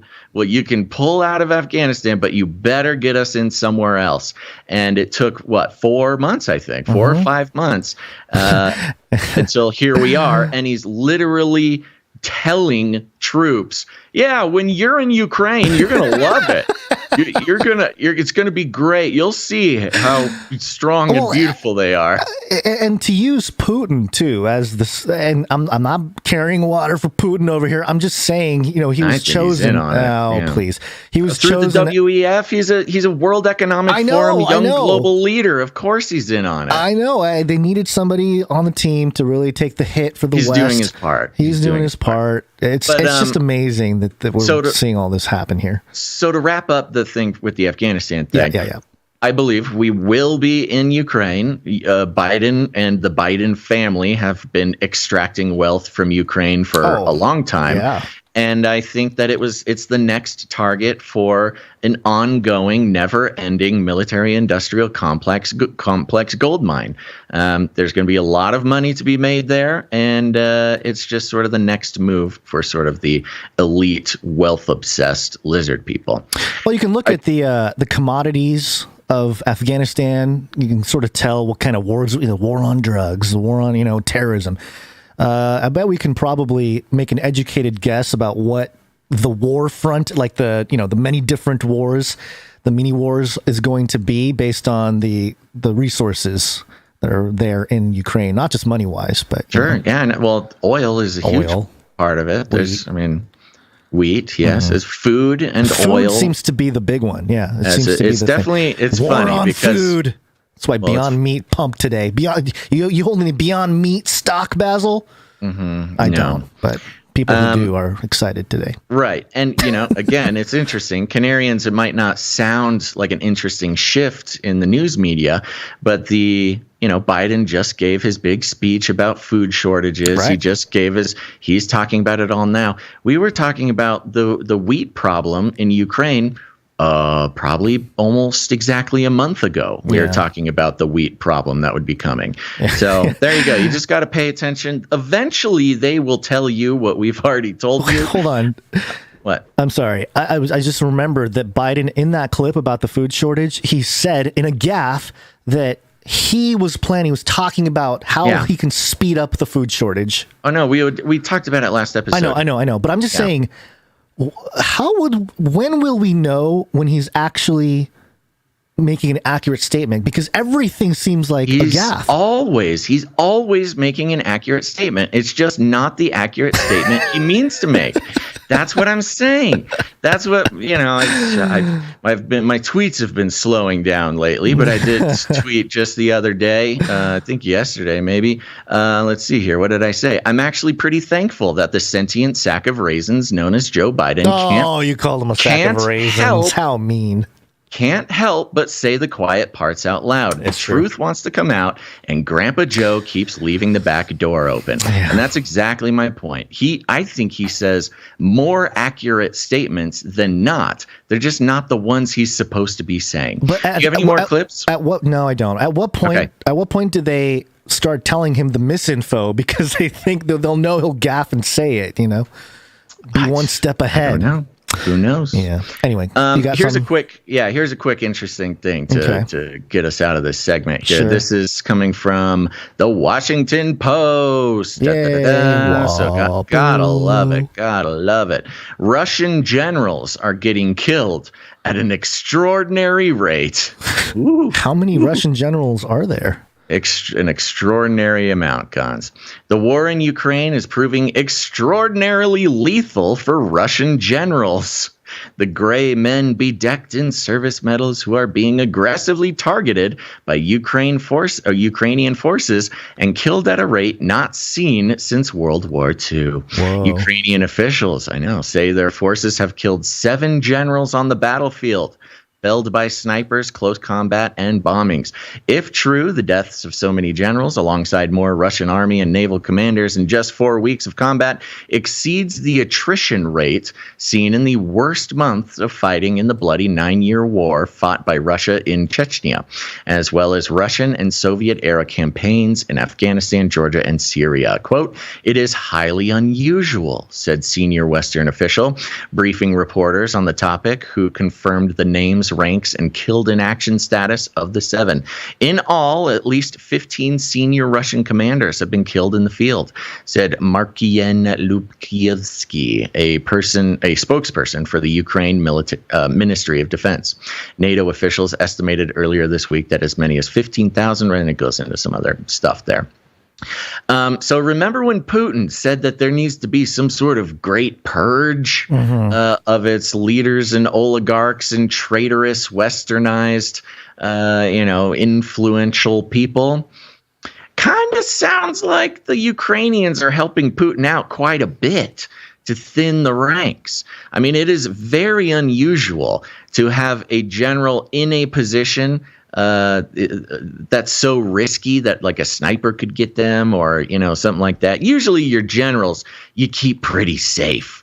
Even your forward operating generals, they're not necessarily on the front lines in the views of snipers and everything like that. It kind of sounds to me either Putin is putting out commands to get these Russian generals out in front, putting them in harm's way, where like babushkas with hunting rifles are taking them out in Ukraine. And Zelensky seems to be helping Putin thin his traitorous ranks out pretty well. The only Russian defense minister I care about is Sergei Shoigu.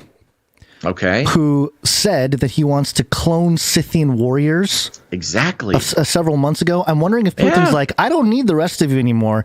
I need this guy to clone me some Scythian warriors, and my whole army can literally be clones of an ancient warrior class of people. We don't even need these human generals. They're weak. They can be compromised. Well, and who would be the most experienced and the most knowledgeable to look at an obviously quote unquote struggling Russian campaign into Ukraine? Remember that article we just read about Putin saying everything is going according to plan, even though things are not going well, even though his generals are being sniped in the field. It's all going to plan. Why? It's all going according to plan. Why is it going to plan? In the context of him being an actor of the World Economic Forum, a young global leader playing his part to create the affliction point where the world has the moment to change from New World Order 1 into Great Reset, New World Order 2. Putin can say honestly that everything is going according to plan, including the sort of cleansing of his own military leaders who might be looking at what's going on being like, why are we doing this? What is the point? Why is this going so poorly? Why are such bad calls being made? Why was our equipment not being cared for? Why is this strategy failing so bad? Finally, you've got some professional military men who have the abilities and the influence to shine a light on the strange simulacra of a plan that Putin seems to be executing and bring attention to perhaps something else going on. So while they are military men and they do have to follow orders, the man above them, Putin, is putting them in harm's way, and they are getting taken out quicker than any other military, conflict in basically Russia's modern history. So I don't know, man. It's very conspiratorial thinking, but when you connect it's not. When you connect it to the broader picture and you connect it to everything else we've been covering, it's seeming less and less like an accident. Putin is the mole for the West, for the World Economic Forum. I mean, that's one way to put it. I don't know if I would call it a mole. I mean, he's pretty wide open about it, but I'm just saying. Much like you have Will Smith playing the role of Richard, walking on stage, assassinating his own reputation. Will Smith executed his own reputation in front of the world in order to, show the death of a prince and the birth of a king.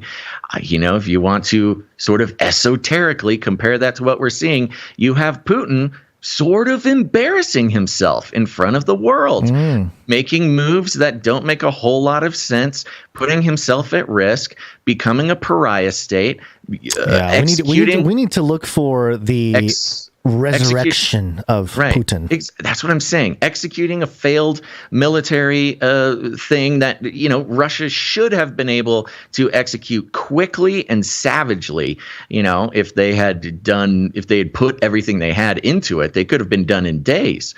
And so I really do see a version of Putin walking up on stage, slapping Ukraine in the face. Now, I'm not trying to minimize the death and the horror going on, by the way, but I'm just saying there's a lot of comparisons to him, to what we saw in the Oscars and what we're doing. Putin is embarrassing himself. It is not going to work out well. But what happens after? What is the transformative event that follows the ritual of Putin's self-destruction?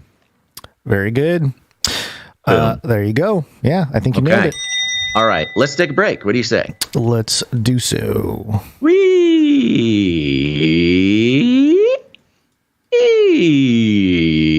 It's break time! Come on, take a break. You ever heard a professional broadcaster stall like that? Didn't think so.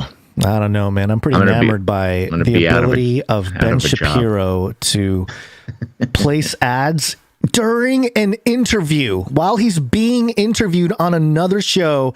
Please Ben tell Shapiro, me you brought the clip. I did not. I'll bring it next episode. I'll do it. I'll clip it. I was. Do you think you my could jaw just grab was on the it real floor. quick? Maybe. It'd be You'd kind have of to rough find to do it time while we're codes. doing. You don't know if you have the time codes. Okay. Yeah. We should just keep bringing ad breaks from Ben Shapiro because it's a good reminder of, even though you can be a highly respected sort of, I don't know, independent-ish type of person, just how deadly it is to get so hooked in and get so good at shilling for corporations. And that's why we do it the way we do it, folks. You may have noticed no advertisements. We don't rant on about the occult rituals just to effortlessly slip into an advertisement for underwear subscriptions or something like that. No, indeed, we take no corporate money whatsoever. I like to think of it as like we have no corporation's permission to be talking about what we're talking about. No, we're offending a lot of corporations in the process. No corporation is giving us permission to have this conversation. This is not a safe and I like space it that for them. way. That's true. That's some punk rock attitude, if you ask me. Another name for it is the value for value model. We don't sell advertisements. We take no money from corporations, no affiliate codes, no, let's see what else. I don't know, partnerships, no sponsorships, no advertisements, of course. None of it, folks. Nothing. Entirely value for value. Which means we create value. We do it 3 times a week. And if you get any value out of what we do, you have the opportunity to really join a movement that is not just about keeping this show going, although that is the immediate ramification. But also it's about disconnecting independent media from corporate sources of funding. Because get the corporations out of here, man. It doesn't matter which ones they are. I don't want them in here. And you, dear listener, get to participate in that. In fact, it doesn't happen without your participation. But it's not just about us. It's not just about the broad meta concepts of advertising, representing decades and decades of research into subtle manipulations of our psychology to weaponize our own economics against us, convincing us to spend money we don't have on things we don't need, all while submitting the very contents of our brain and our trust and our attention over to some lizard person who's going to use it for his own personal gain or her personal gain. Instead, we each take individual responsibility. Ever heard of it, millennials? Personal, individual responsibility for supporting and keeping independent media truly independent. And that's what we do here. And those who decide to participate in that, raise that rebel fist with us, we call them producers, because that's exactly what they are. And we're going to start out by thanking some executive producers. If you want to know where and how you can become a producer, again, we understand times are weird, and the value for value participation is the first thing to go when things get uncertain. But just consider, where would we be without true independent media? Where would we be without corporate news analysis that was not funded by the tentacular caress of advertising agencies and their clients? I don't know. I don't know where we would be, because right now the value for value model is keeping us going. And you can head on over to patreon.com/CCNT, or even better, CanaryCryRadio.com/support. CanaryCryRadio.com/support. So, Gonz, who are we thinking today? We're going to start with some executive producers. Executive producers. Yeah, I think we got 2 of them. Yeah, indeed. We're going to start out with our first executive producer, Kelsey C., who comes on in with a fun row of ducks here. We got $222.22. Very nice. Thank you very much, Kelsey C., for being one of our executive producers. Where'd you find this?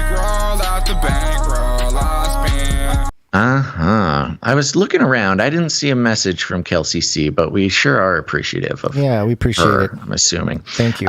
Next up, we've got a wonderful, lovely, returning executive producer. Always answers the call when there's a need, and that is executive producer Dame Lynn, Lady of the Lakes. Thank you, Dame Lynn. Indeed. Good to see you. Dame Lynn, Lady of the Lakes, comes in with $157.77 plus fees, and a note that says $157.77 plus fees. I believe, I need, I love Dame Lynn, Lady of the Lakes. God bless. Where'd you find this? I'm just picturing her say that and then dancing backwards to the executive moonwalking jingle, out of the room. Moonwalking out, yes. Thank you very much, Dame Lynn, Lady of the Lakes, for your executive producership. Okay, that completes the list of our executive producers. Thank you so much. Thank you very much. We got more producers to thank. Oh, do you want to mention the supply drop real quick? Let's do it real quick. That's right, CanaryCry Supply Drop. Go to CanaryCry.Supply.com where you can join an elite squad of producers who support the show in the amount of $33 a month, which is less than $3 per show, folks. It's a great deal. And in return, we send them 4 shipments a year, chock-a-block full with custom one-time manufacturing run Canary Cry goods. It could be survival gear or stickers or apparel or all sorts of fun stuff. There's going to be an ARG. That's an augmented reality game that is a partnership game to the show. So much fun. We are working hard, diligently, and quickly to finish up the supply drop here in the next couple days. Those will be shipped out very, very soon, folks. So stay tuned for that.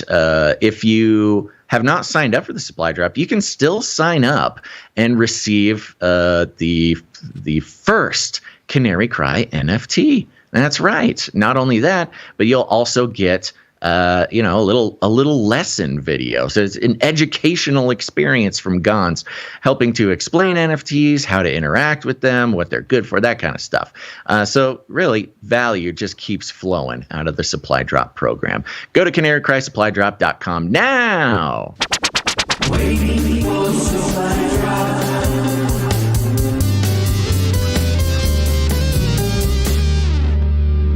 Yep. All right, let's thank some more producers, starting with Puddin22. Meow. Puddin22 is back.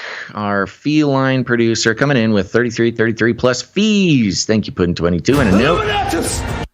Greetings, Basil and Gonz. My human is dragging me all over Branson, Missouri this week. This may be my only chance to support and say meow.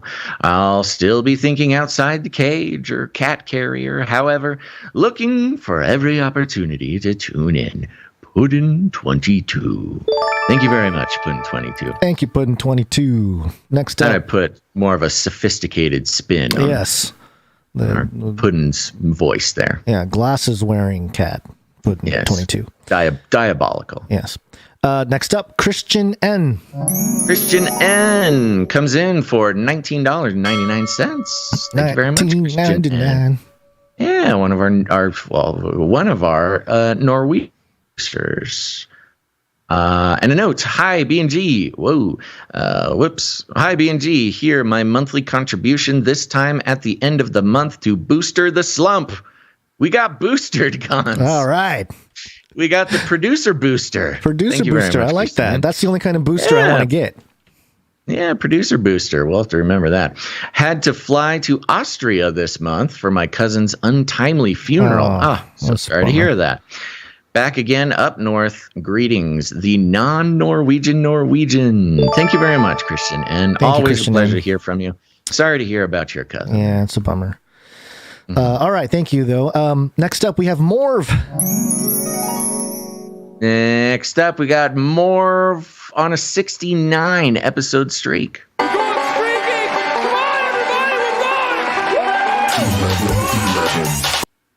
That's right. Comes in for 1111. Thank you, producer Morv. Thank you, Morv. Next up, we have Sir Holmes, good and faithful knight of the Canarium. That's right. And Sir Holmes is on a 2-episode streak. Thank you very much, Sir Holmes.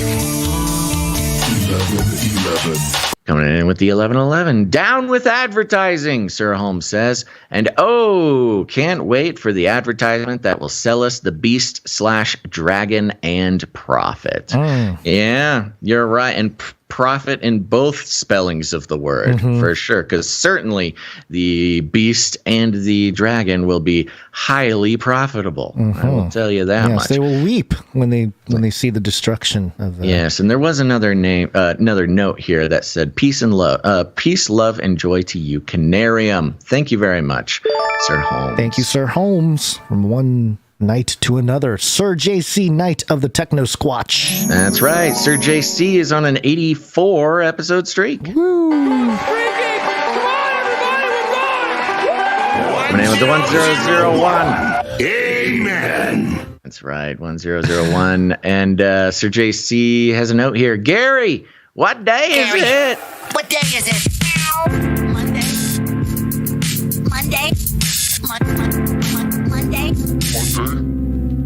Chill vibes Monday. Hope you both had a restful weekend. I don't know if I'd call it restful, but I do appreciate the sentiment. Thanks for all you guys do. What a blessing it is to have a show on this caliber. I agree, Sir JC, Knight of the Techno Squatch, and thank you for your continued support. Appreciate it. Next up, we have the author's mentor. Yes. Ooh, mysterious sounding. This is a new one. Yeah, I don't know if I've seen the author's mentor before, but thank you. They come in with a pocket full of 7s and a note. Heads up, Patreon erased KJ Osborne's channel for hate speech and won't respond to his pleas. So I canceled all Patreon subs, which meant yours too. Now I'm supporting you monthly here. Love, Ellen. Thank you very much. Thank you. The author's mentor. Indeed.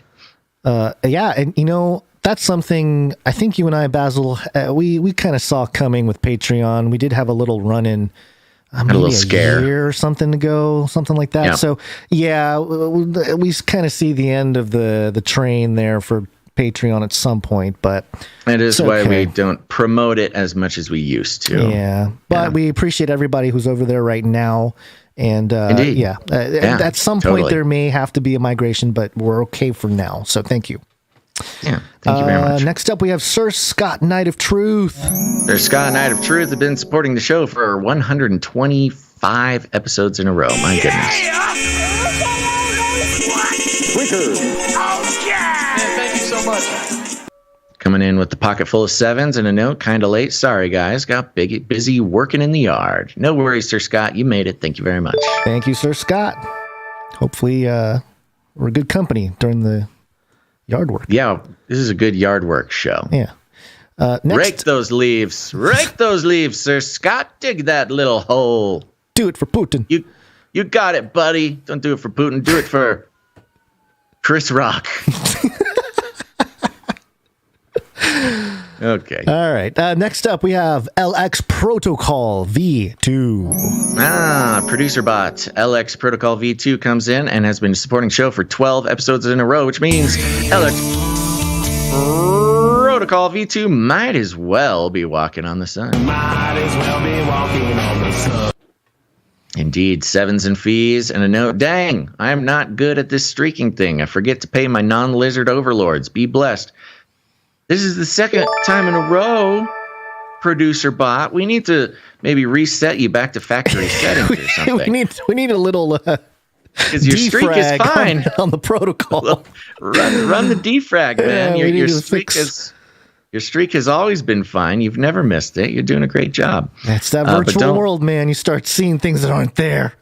But hey, if you need the fear to motivate you, I'd be happy to sort of concoct some sort of, narrative that you just almost missed it. Oh my gosh, so close. Better be quicker next time. Thanks, LX Protocol V2. Thank you very much. Next up, we have Where Has My Basil Gonz?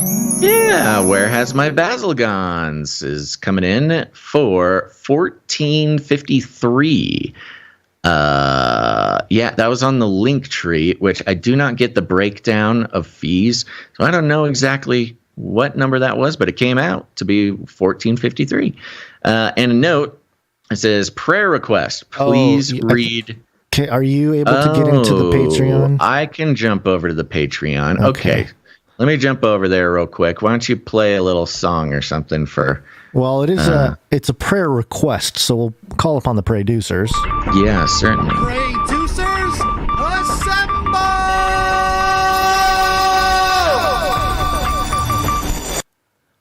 That's right. Producers around the world. They're like producers, but they're producers. They are individuals and teams of people who pray constantly for the producers of this show. They pray for this show. They pray around this show and constantly interceding just for the whole Canary Cry family. And I'm in the wrong Patreon account. So I got it. Gonz is going to tell you. I kind of do want to read it, but I do want you to tell me what your favorite thing about the producers is. Oh, you want me to stall? Gonz, you can't lift the kimono, my friend. I think it's a very underrated aspect of the show because people praying for the show, people praying for people that are producers of the show and everything else. I think there's a value there that is, you can't really put a number on it or quantify it in any way, but it follows the biblical principle of, never ceasing to pray. And I don't know, it's just a great thing that I think helps build the community. Totally. And it's one of those things where the value for value model, we're not the only show that works off the value for value model, but I have not seen a show where inside of that value for value model is sort of this eternally valuable way of returning value to the show, which is, committing prayer time to the show and to the producers. And here's the prayer request from Where Has My Basil Gone? Basil Gonz. Blessings, Basil and Gonz and Canarians. Just found out that my grandma Vilma may have lymphoma. Producers, keep her in your prayers as we find out more information in the next few weeks. I donated $14.15, that's what it is, to reference James 5:14 and 15 and 1 John 5:14 and 15, which says, this is the James 5:14 and 15, is any sick among you? Let them call for the elders of the church and let them pray over him, anointing him with oil in the name of the Lord. And the prayer of faith shall save the sick, and the Lord shall raise him up. And 1 John 5:14 and 15 says, and this is the confidence that we have in him, that if we ask anything according to his will, he heareth us. And if we know that he hear us, whatsoever we ask, we have the petitions that we desired of him. All praise to God, the Father of our Lord Jesus Christ. Well, thank you very much.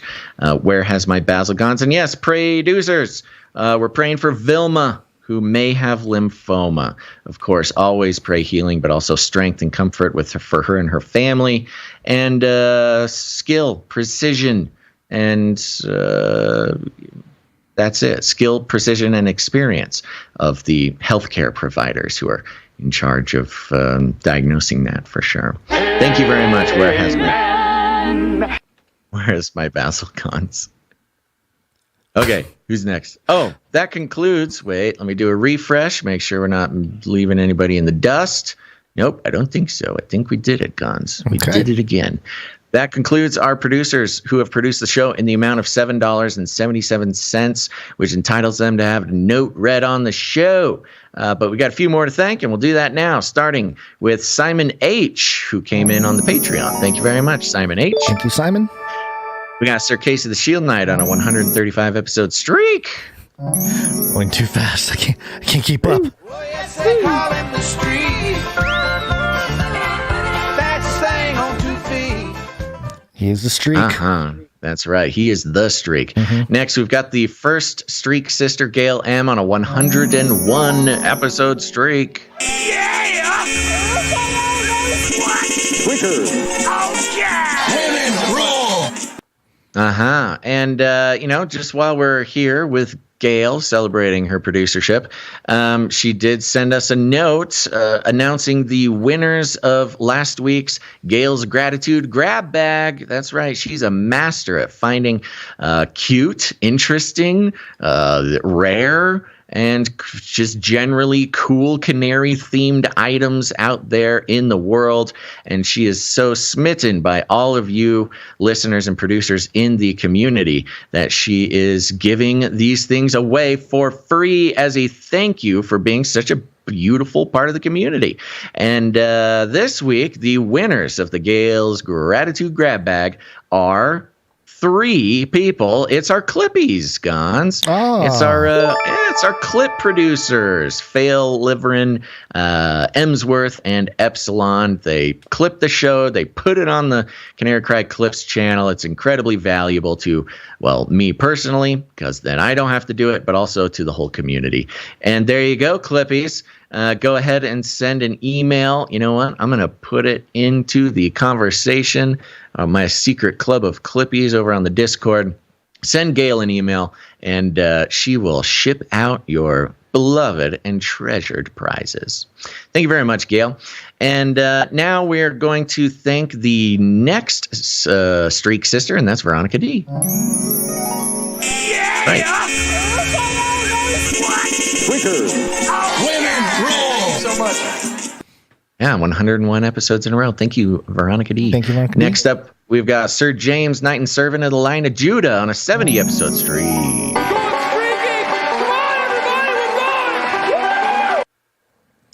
Thank you. Next, we got Jackie Yu on a 42-episode streak, which means Jackie Yu is the answer. Carry this message to Hiram a bit.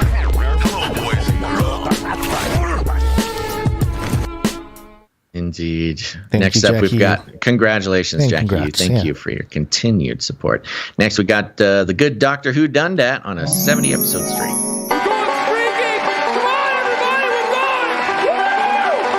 Thank you, Doctor. And Runk Smash coming in on a 14-episode streak. Thank you, Rung Smash. There you go. Okay, that concludes our list of financial producers who are committed to the value for value model, keeping independent media alive, and setting themselves free from the shackles of that psychologically manipulative panopticon that is the advertising industry.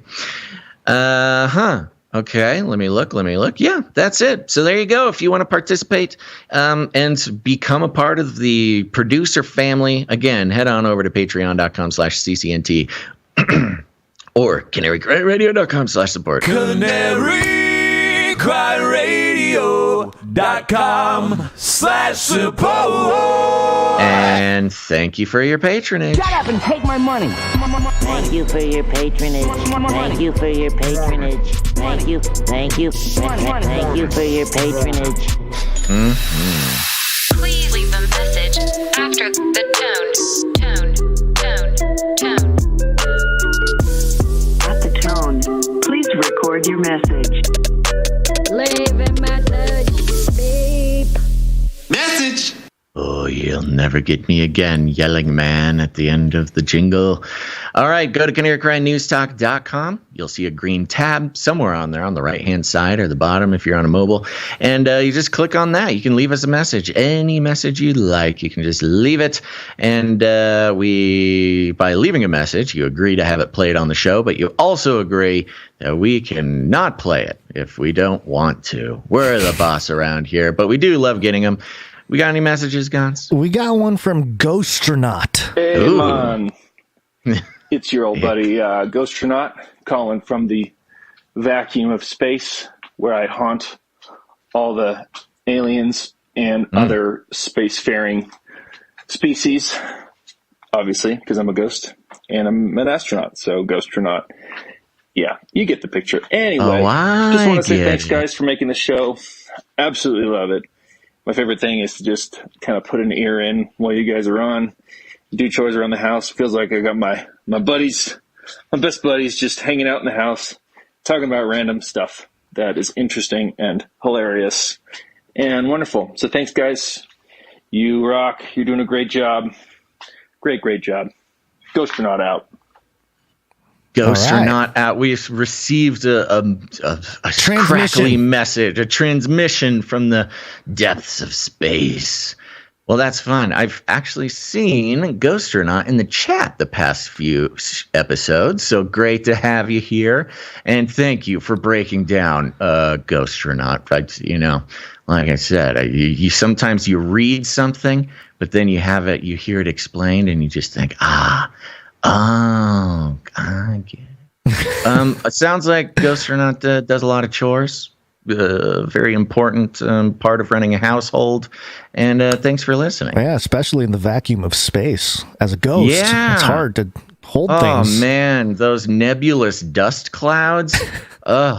You need like at least 4 quadrillion Roombas to suck one of those suckers up. I don't know how he does it, but he keeps a very clean home. Thank you, Ghosternaut. Excellent. Thank you for the message. Excellent. Is that it? That's it. Time to wake up. Okay. All right. Time to wake up. And It's wake up time. Hey, yo, wake up. Say goodbye, YouTube. Go somewhere else, YouTube. Follow us at CanaryCry.Party. Find a different outlet. Go. Bye, YouTube. See you later. Okay, it's happening. Everybody stay calm. Everybody stay calm. What's the procedure? Twitch, Rumble, Odyssey, Twitter, Facebook, whatever it is, you can find all those links at CanaryCry.Party as well. Too hot for YouTube. YouTube. Now you see me. Now you don't. All right. Madness. Okay. Well, now that YouTube's gone, we can finally talk about some COVID, Gonz. Oh, yay. COVID stuff. Mm-hmm. Because we didn't have one last episode. It's back. It gave us a little break. COVID-19. COVID-19. COVID-19. COVID-19. Yes. COVID-19. COVID-19. Coronavirus. Vaccine, number one way. All right, so let me just kick things off. This isn't a one-to-one vaccine story, but because of the nature of alternative news nowadays, taking as much attention away from mainstream as ever before, I think. People are really paying attention to alternative narratives on things. A lot of attention drawn to this story. NBC News headline, Foo Fighters drummer Taylor Hawkins had 10 substances in system when he died, authorities said. So Taylor Hawkins, drummer of Foo Fighters, passed away at age 50 last week in Colombia, which is already kind of shady, like you pass away in Colombia. Nobody dies in Colombia. I don't know, man. There's something weird about that. The Office of the Attorney General of Colombia tweeted the update Saturday saying a preliminary toxicology test found substances including opioids, benzodiazepines, tricyclic antidepressants, and THC in psychoactive compound and marijuana. Wow. Impressive. The office did not rule on the cause of death and said that investigations ongoing. The results will be released after they are obtained. Hawkins died Friday night in a hotel located in the town of Chapinero in Bogota, Colombia. Breaking news. Rockstar did drugs? Well, the thing that's what interesting... What is this world coming to? Well, can 2022 just stop slinging the surprises at us, Gonz? Well, surely, of course, on the surface, it's just another person dying in terms of someone that seems to appear to be on drugs and whatnot, an overdose of some kind. Sure. But, of course, the alt-internet media is abuzz, questioning what the actual reason for his death is. And Erin from Health Nut News, you can see her on Twitter. She's all over social media. She had interviewed Taylor Hawkins, I don't remember when, a few years ago. And according to her, Taylor Hawkins was sort of an outspoken anti-vaxxer for most of his musician public life career. And you mean like a traditional anti-vaxxer? Like a traditional anti-vaxxer, like an old school 2019 anti-vaxxer. Yeah, right.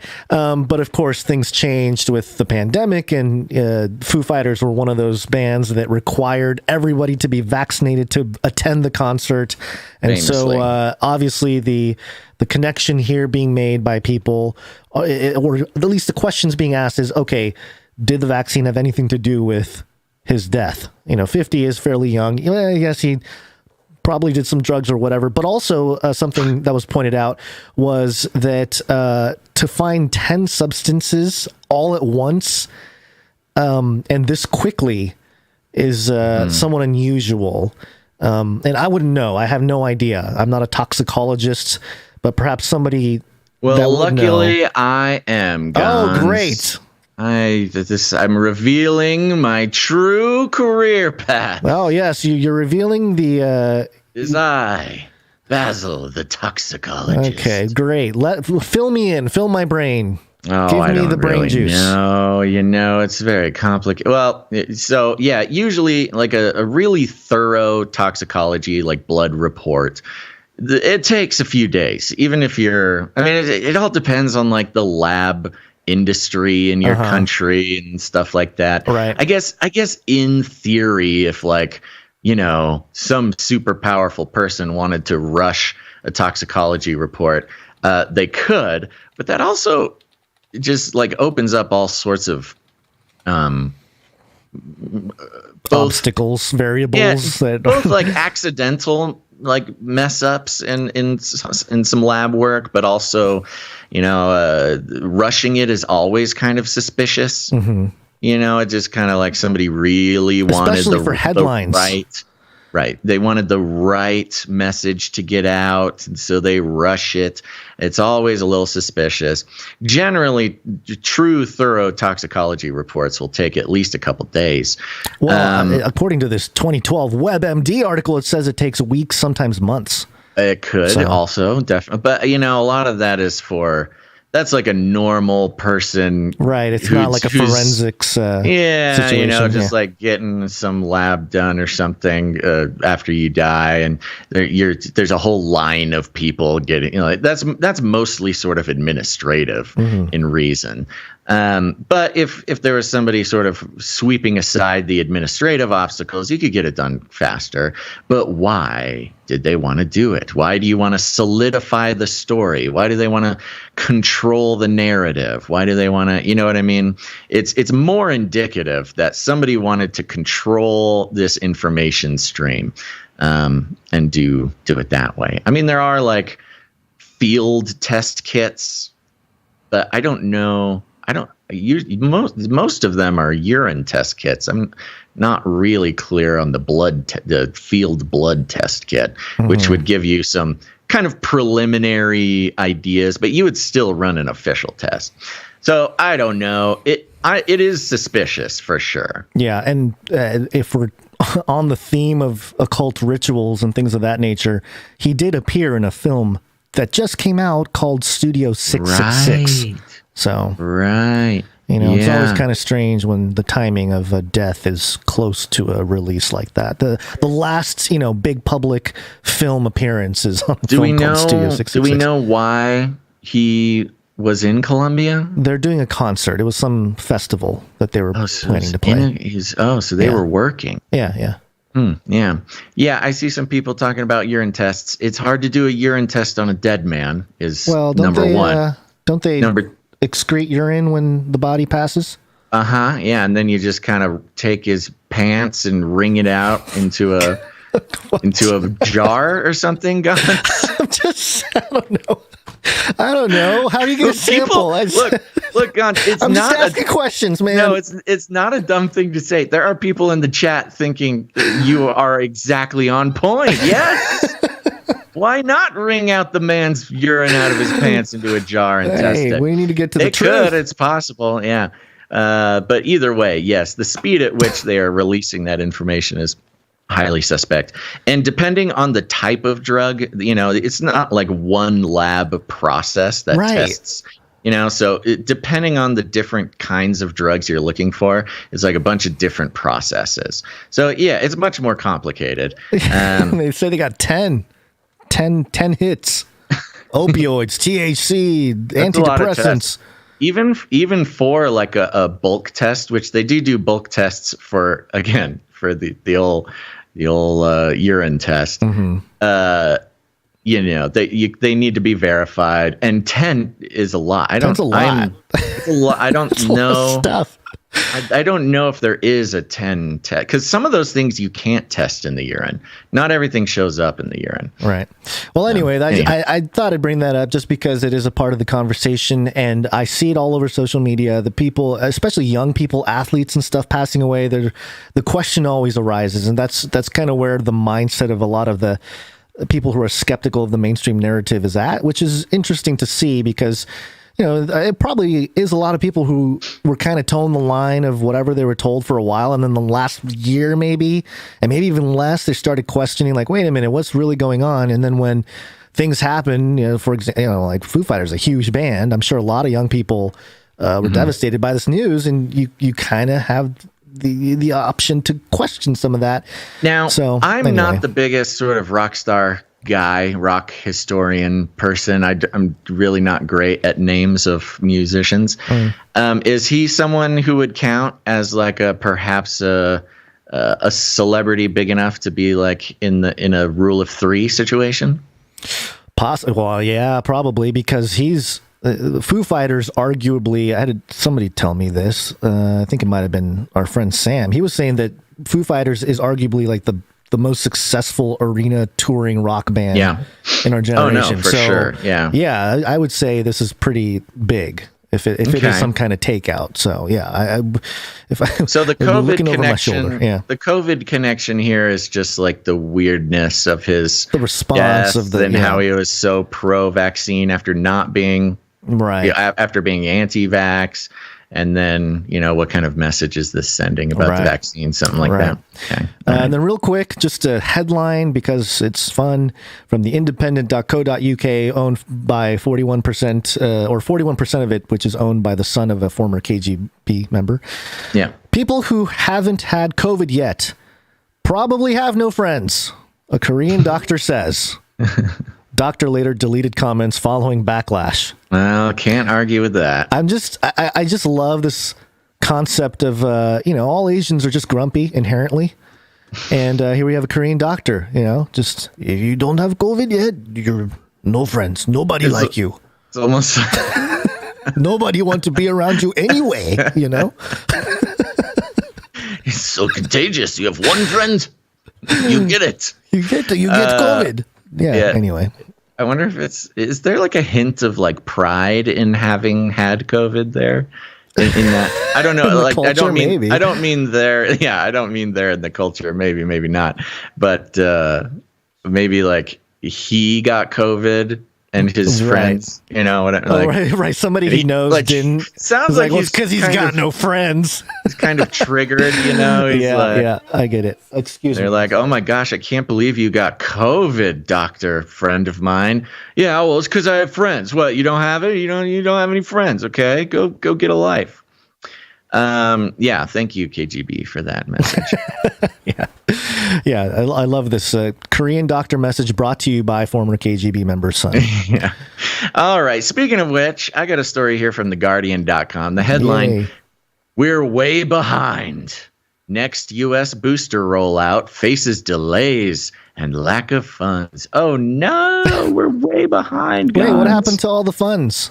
Oh, what did happen to the funds? I thought we're printing the printers going burr. Vaccine makers seek authorization for a fourth dose of their COVID vaccine in America. Existing delays with vaccination and a lack of federal funding could slow the next booster rollout across the country. Experts say, quote, "We're way behind the 8 ball," said Eric Topol, founder and director of Scripps Research Translational Institute and Big Pool head.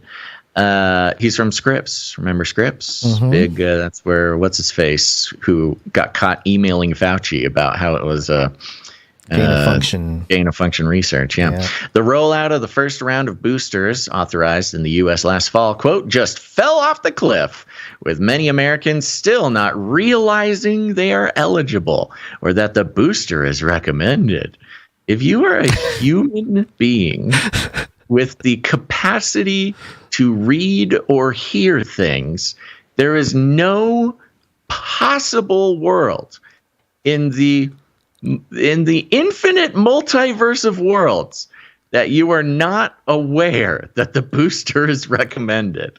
But okay, we'll go along with your weird narrative, The Guardian. With a potential second booster on the horizon for vulnerable groups, the Biden administration is still struggling to drum up American public interest in additional shots and funding from Congress to pay for the COVID initiatives. Quote, we're out of money pretty much for the pandemic spending, which is terrifying because we don't know what's coming around the corner, said Katrine Wallace, an epidemiologist at the University of Illinois in Chicago.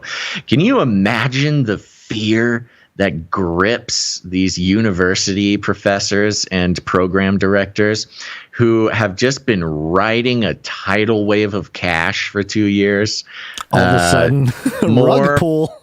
More funding than they ever could have imagined, and in the span of like 2 months, it dries out completely. Oh, you know what those people are saying? They're saying, down with Putin. Yeah. Take out the Russians. Yeah, get it over quick. Stole my money. And get it over quick. Killing Ukrainians. Get it over quick so we can get our funding back. Pfizer-BioNTech asked the Food and Drug Administration on 15th of March for another round of boosters for those 65 and up, while Moderna went a step further and asked on the 17th of March for boosters among those 18 and up to give the FDA flexibility in considering who would benefit from additional shots. I have seen that exact sentence printed in, maybe a dozen articles.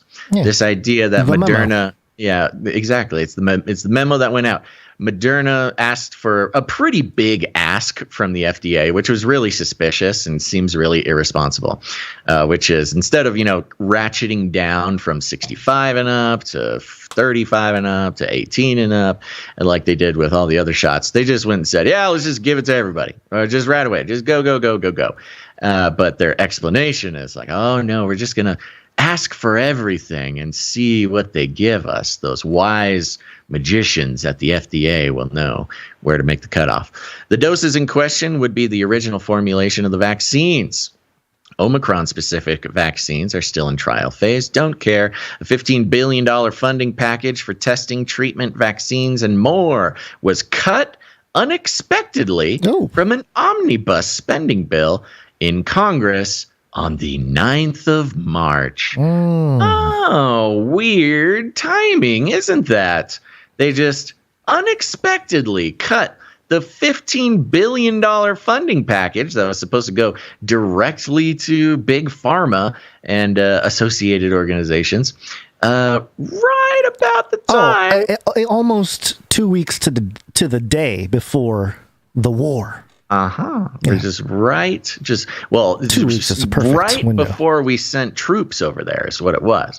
It was just so close to the day where we needed to write the checks for the plane fuel to fly a bunch of troops over there.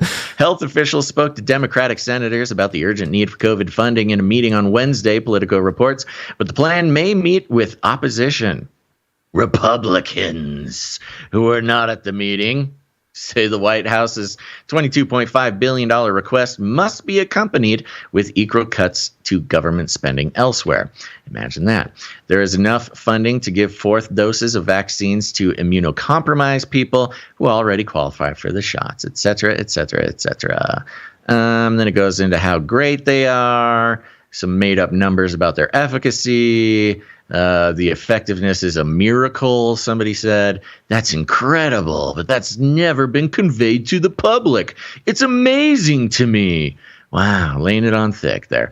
Quote, if we had a chemo that would do that for cancer, increase the odds of survivability by that much, everybody with cancer would want to get it, Wallace said. Oh. The cancer analogy. That's what a good. What a beautiful equivalency. What a sellable line that is. And then okay. So the long story short, it goes in, I mean, it's crazy. It goes into HIV, it goes into a bunch of stuff. But the point is, no more funding for COVID. Pharma, you had your 2 years. You don't get the money printers anymore. The money printers have to go back to the military-industrial complex. Let's blow some stuff up. We've been sitting around for 2 years. Come on. You had your chance.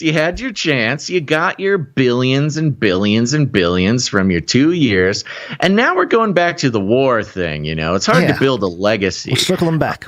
So we're circling back. So that's exactly what happened. They unexpectedly cut all COVID funding and put all that money towards the war effort. Yeah, and what a pickle. Well, what a pickle you must be in if you are a pro-vaxxer, total narrative pusher of the COVID stuff, which is basically entirely ignored now. And also support World War III, because there is an enormous overlap. That's how we get into the trouble where we're just printing trillions of dollars, is people who want their cake and eat it too. They want their vaccine and also to nuke Russia. What a real pickle. This has been a problem for the culture warriors, Gonz. Well, it helps people who maybe have been toeing the line or have been who have not questioned anything. This is the kind of story where you can see where the money is, what the money is doing. And it helps you sort of put into context, like, oh, wow, so the government can kind of navigate the direction of how the crises are framed or whatever it may be. Exactly. So it's something that helps people put into context. It is totally revelatory for anybody paying attention. And of course, we're paying attention here, dear listener. But to any normie out there who takes the bait every time, they have to be presented with the conundrum of, Biden was supposed to be the savior of COVID and made a big deal and convinced you to demonize your neighbor and did the whole thing. And on a dime, does just a cute little pirouette spin, faces the other direction, takes all the money away, stops talking about COVID, and puts it all towards a war effort. Your precious sort of liberal ideology is simultaneously convincing you to put somehow convinced you that money is like limitless and endless, and that's a thing. But also that a war that could possibly put the entire world at risk is more important than giving your grandma her booster shot. And yes, you are convinced one way or the other by the actions, the narrative crafting, the subtle manipulations of history happening right in front of our eyes in order to shift perspective and therefore shift this sort of imaginary fiat currency that we've made up.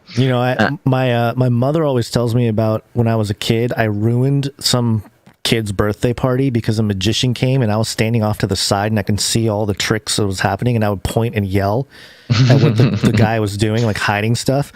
And it makes a lot of sense with what we do. Yeah, no, it totally kind of fits. You pretty much harnessed that same instinct to look at news, create and this career of yours. Yeah.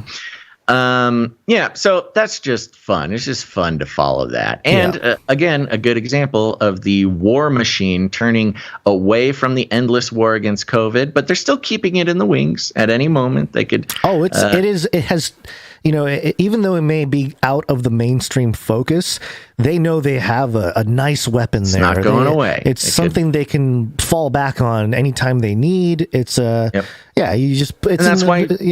chamber. It's why Fauci came out of hiding after a month, just to come out and say, like, it's not over. It's not over. I'm so tired. I got the mark on my forehead. My head hurts, and I'm so tired, and my face looks like a zit. It's not a zit. But at any moment, we might need to do it again. So, you know, there's sort of it's on the back burner, and sort of the best use of that metaphor. It's still simmering, but it is not getting all the attention. You spent a lot of time. We both did on this first part here, and we're already behind. What do you want to do? Do you want to do that Moderna thing? No, we're already in the break time. I can skip the Moderna thing. I can save that for next show. Okay. Yeah. Why don't you blast through? Let's do some politics. Politics. It's Latin for many. Now suck your blood. Politics. Your blood. Sorry, I was reading the timer wrong. Yeah. I see it now. Okay, let's go. So we're at slate.com here, and the headline is the, quote, watermarked ballots theory. Ginny Thomas text Mark Meadows is even crazier than it sounds. Yeah. Wow. Weird. What is it? 2021 again? Or 2020? What is it? 2020? Is this July of 2020 again? It's weird. We can't. It won't go away. Cue the miserable. Cue the desperate. What must I do to convince you people? And it's not even. It's not even that it won't go away. It's just that I forgot it was so long. Yeah. It's that they don't want it to go away, do they? Yeah, it's interesting. I think so. This is the one where all four of these stories really tie in for one final analysis, I think, right? Kind of, yeah. Yes, I think so. So why don't you breeze through them? If there are important details, bring up those. But let's consider all four of these stories as part of the same analysis, I think. Okay, so to catch everybody up, let me just read it because then it's more straightforward. On Thursday, the Washington Post and CBS News broke the news that Ginny Thomas, the wife of Supreme Court Justice Clarence Thomas, had frantically texted with White House Chief of Staff Mark Meadows in the weeks following the 2020 elections and leading up to the January 6th insurrection to discuss any array of conspiracy theories alleging that presidential election had been stolen by Democrats. The implications of the reports are astounding for a number of reasons. First, it means that the wife of a sitting Supreme Court justice was deeply enmeshed in Donald Trump's attempt to overturn the 2020 presidential election. Well, no, it doesn't. But of course, this is Slate, so they're going to paint it that way. Yeah. Second, it means that this justice's wife could come under scrutiny. She texted a video, so she was intimately involved with planning an insurrection. It was a YouTube video too. You later come to find out. Exactly. Yeah. So. It means that the justice's wife could come under scrutiny by the House Select Committee investigating the January 6th attack. Okay. Third, it means that in January, when Clarence Thomas was the lone dissenting vote in an 8-1 decision by the court to allow the release of National Archives documents surrounding the events of January 6th to the Select Committee, he was protecting documents that might implicate his wife, a clear conflict of interest that should have demanded recusal. Well, again, we don't know that for sure. It's kind of speculation, but okay. Yeah. It's uncertain how all of this will play out, though Democrats do not seem to have the votes to impeach and remove Thomas, who was released from the hospital on Friday after spending several days there with an infection. And they didn't say COVID. Remember, it was an infection. Right. It was like, okay. And will thus likely not attempt that route. This is a long story. Well, to summarize, the summary is enough, which is the wife of a Supreme Court justice. And remember the drama, the theater drama that we've been following with not just the recent Supreme Court nomination and that whole thing, which is just sort of a for show. Blackburn. But, over months now, the weird attention being drawn to not the Supreme Court, the individual lives of the people who sit on the court. And now we've got this really sort of explosive story, if you listen to the media, that Clarence Thomas's wife texted a video to someone. The video was titled "Trump Sting with CIA Director Steve Pachiznik." Of course, Pachiznik wasn't he former intelligence? Or was he? He's like high up there, right? I mean, I believe so. Yeah. I would need to confirm that. I'm having a hard time. I'm getting him mixed up with somebody, I think. But the point is, Q has infiltrated the Supreme Court. The Supreme Court has been tainted by the Q disease. And, what does this mean? It means the conspiracy theorists are at the highest level of our government, et cetera, et cetera. And not only that, but making decisions in the Supreme Court based on they want to say based on Q conspiracy theories, when really it's just like, yeah, my wife watched a video and was interested in it. She shared this video with, there's some other text messages and stuff, and she was kind of in contact with people. Part of see, this is okay. Remember how you said that you needed the because we're in an election year, the Democrats kind of need that Q crowd to be there to kind of use them. They need to fire it up. Now check this out though. Hold on before we go on. Okay. Here's a 26-second clip. This video went. It's not viral because of the Will Smith stuff going on, but a lot of people were sharing it. It's a video of Fox News, a reporter from Fox News. So the sound isn't great, but listen to. I'm playing the video how it is shared all around social media. Watermark ballots in over 12 states have been part of a huge Trump and military white hat sting operation. And Biden crime family and ballot fraud co-conspirators, elected officials, bureaucrats, social media censorship mongers, fake stream media reporters, etc., are being arrested and detained for ballot fraud right now and over coming days, and will be living in barges off Gitmo to face military tribunals for sedition. So if you're not really following the story, you'd see that and be like, boom, Fox News dropping true and get all those Q people riled up again, right? Right. But then you look at it and you're like, oh, they're quoting the Washington Post. They're quoting the text messages, and they took out the part where they're setting up the quote, and they're making it just look like Fox News is reporting the truth about the right. Yeah, it's a masterful sort of fake news. Fake out. Yeah, it's like it's a fake out. Yeah, no, they were reporting on the theory, but they, clipped out the context and put it up to make it sound like it was the news was reporting the Gitmo barges and stuff. I gotta say though, if you are gonna get really pumped about this clip and like the whole Q thing again, if that clip did it for you, you probably deserve to be deceived in a certain sense. It's like, come on, man. If you're gonna, that's pretty harsh. But harsh? I hear what you're saying. That's a little harsh. Okay. Yeah. Well, I get it. For people who have kind of come to their senses from that whole thing in the last few months when it died out. Oh, yeah. Okay. Yeah, you're holding on. You're holding on. You are purposefully holding on to something if that gets you. And again, I don't want to sound sort of accusatory or anything. I understand. Trust me. Oh, I do too. Trust me, I understand too. That's why I'm saying, like, I'm talking to the listener. I'm talking to the listener now, not you, which is trust us. We understand the instinct to jump on a clip like this and want it to be so true so badly. So we get it. We're not trying to do anything. We're not trying to be mean about it. Right. I'm sorry if I offended anybody. But no, it's all good. The point here, I'm just translating. The little kid on the side of the birthday party shouting at the magician's tricks. Well, the traumatized child. Yeah, the other kids, the party the other kids are watching the trick and they just want to enjoy it. And Gonz is over there yelling. Well, anyway, I bring it up and we discuss it on the show here because it is interesting that the conversation, these topics, these bullet points are kind of resurfacing in conversation in mainstream. There's other stories that are sort of tangentially talking about the elections again. Yeah, I'm well, let's just run through them. Yeah, it's the Zuckerberg one. Mm-hmm. Yeah, exclusive. This is on the Federalist.com. Exclusive, which questionable outlet, some very shady backing there, and not quite the pure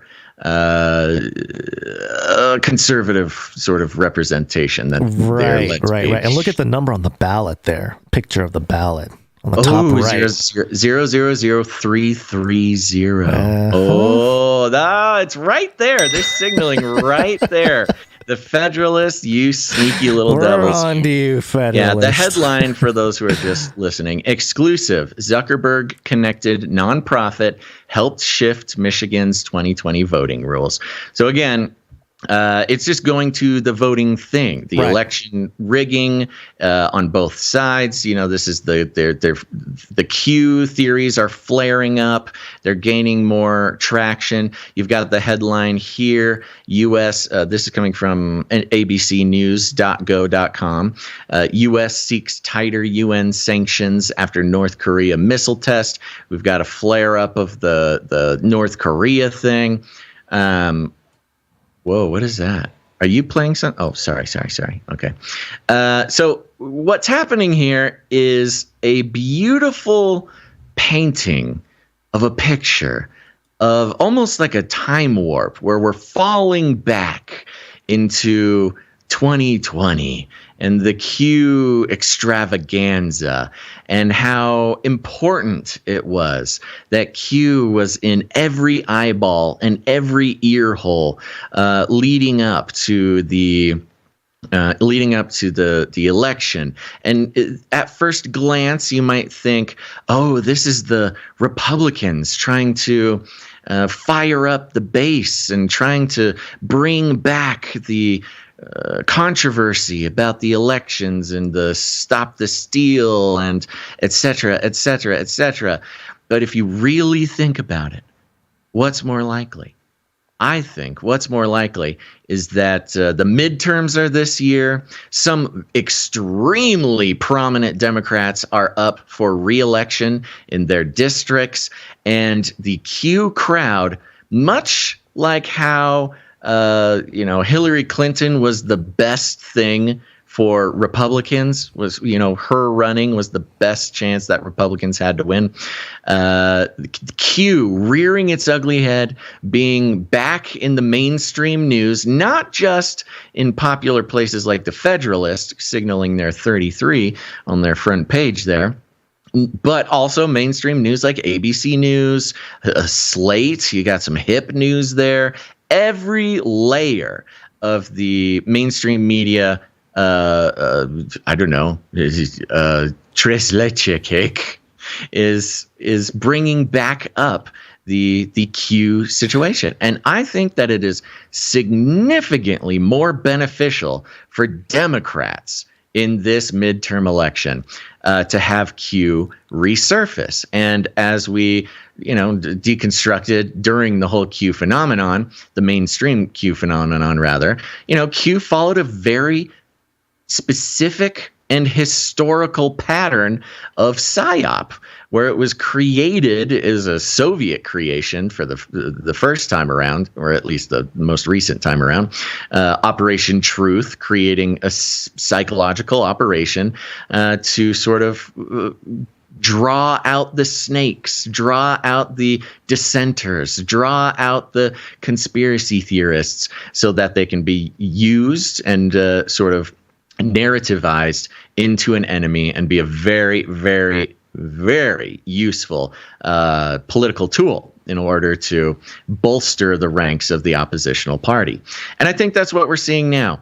And I think what feeds into this is, have you heard of this politician, Gonz? There's this really famous politician, little gal from California named Nancy Pelosi. Oh, Nancy. Good old Nancy, yeah. Good old Nancy Pelosi. Nancy, a bag of bones. What's she up to?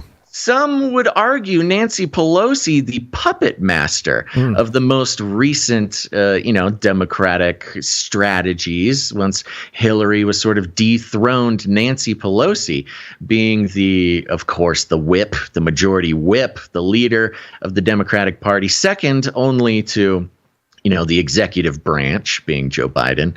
I'm pretty sure Nancy Pelosi outranks Kamala Harris, too, in the minds of Democrats. But the Nancy Pelosi, she's up for re-election this year. So it was very convenient to, coax the Q crowd back out, get them marching, get them screaming, get them posted on Facebook so that they would be an excellent foil. Again, using the language of professional wrestling, we must crank up the kayfabe, create the storyline, the narrative where Nancy Pelosi can be the hero fighting against the crazy Q folks. And to help her, you don't want to be stuck with such a sort of a sinister reputation, because we saw what happened to Hillary. That was Hillary's real downfall, was her diabolicalness was sort of revealed to everybody.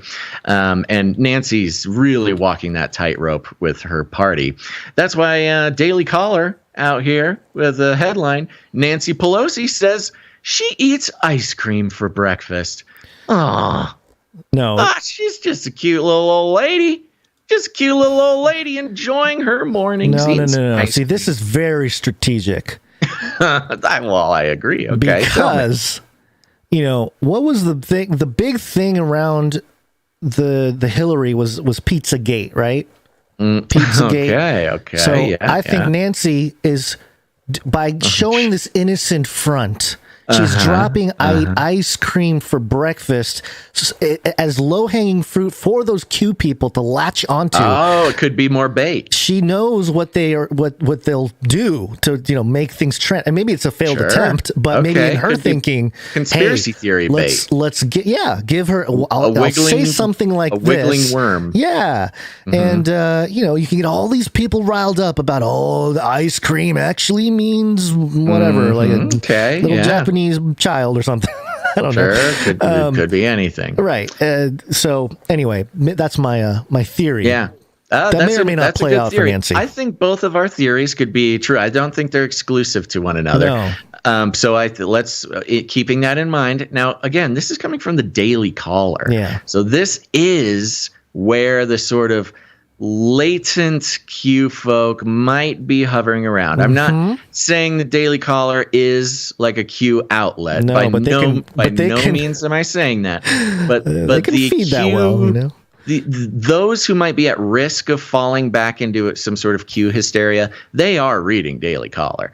And Nancy Pelosi says she eats ice cream for breakfast. Speaker, I also think that there's a connection with Joe Biden here. Like she might be trying to connect herself with Grandpa Joe and signaling that maybe she's a little bit. She's not the radical Democrat. She's the Democrat who's going to protect America. She's going to protect the status quo. She's going to wear some aviators. And here's what the caller says. Trade some stock.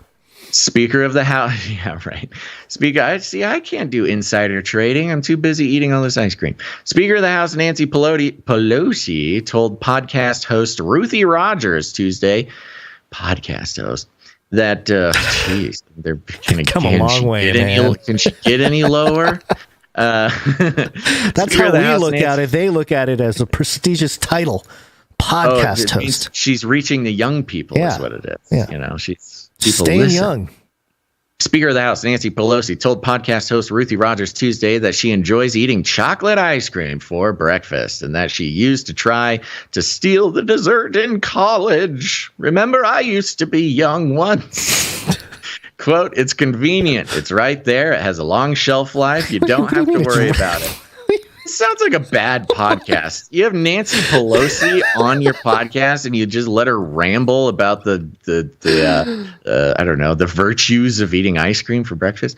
Pelosi said on an episode of the River Cafe Table 4 podcast, quote, I have it for breakfast. It's a great way to start the day. Oh, there's probably some rabbit trail to go down. Why is she on this podcast? There's no reason other than family or some It's an election year. It's election year, yeah. It's midterms. She's got to get the people on her side. Quote, I don't have it every day, but I have it often. Ooh, sometimes she's bad, Gonz. The Democrat from California explained Pelosi shared a childhood memory of her brother bringing vanilla ice cream home for her, which she hid under the bed because it wasn't chocolate. People Magazine explained. Oh, People Magazine. So we're on a podcast. We're on People Magazine. Pelosi further elaborated that as a student at Trinity College in Washington, D.C., she and her friends would, some interesting connections with Trinity College, of course. She and her friends would try to steal the ice cream from the dining hall. Ooh, little rascal. Mm-hmm. They would order pizza. She's ordering pizza. Room. There it is. I mean, in the Q parlance, listen to this sentence. In the Q parlance, pretend you're a Q person for a second. Yeah, okay. They would order pizza to distract the dining room guard. New World Order. While they stole the ice cream. Trying to distract everybody.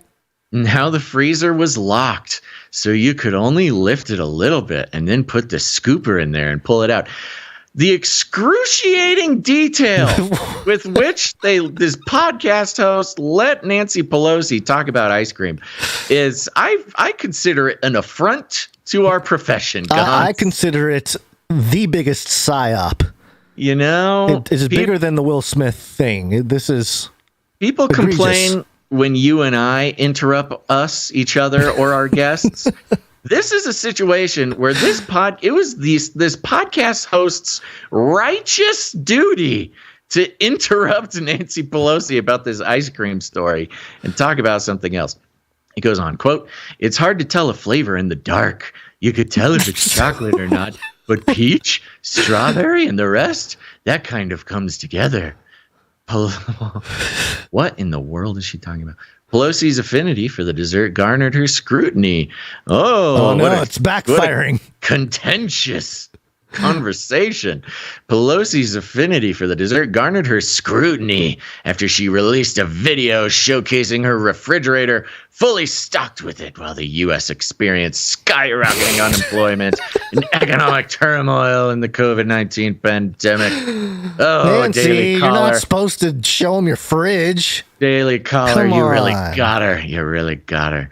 So there you go. I mean, the fact that that's how the article ends really does make me look. I'm naturally suspicious. I'm a suspicious person. I get it. I say it a lot. Get that suspicious jingle ready. But the fact that the Daily Caller, notorious sort of militant, I don't know about Republican, but at least conservative leaning outlet, had a real chance to do something here, and I don't even know. Either do something or do nothing. Mm-hmm. Delete it or do something.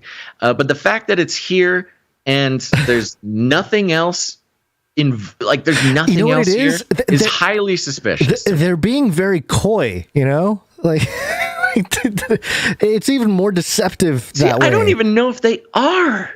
I like to think I have a pretty good coy-dar,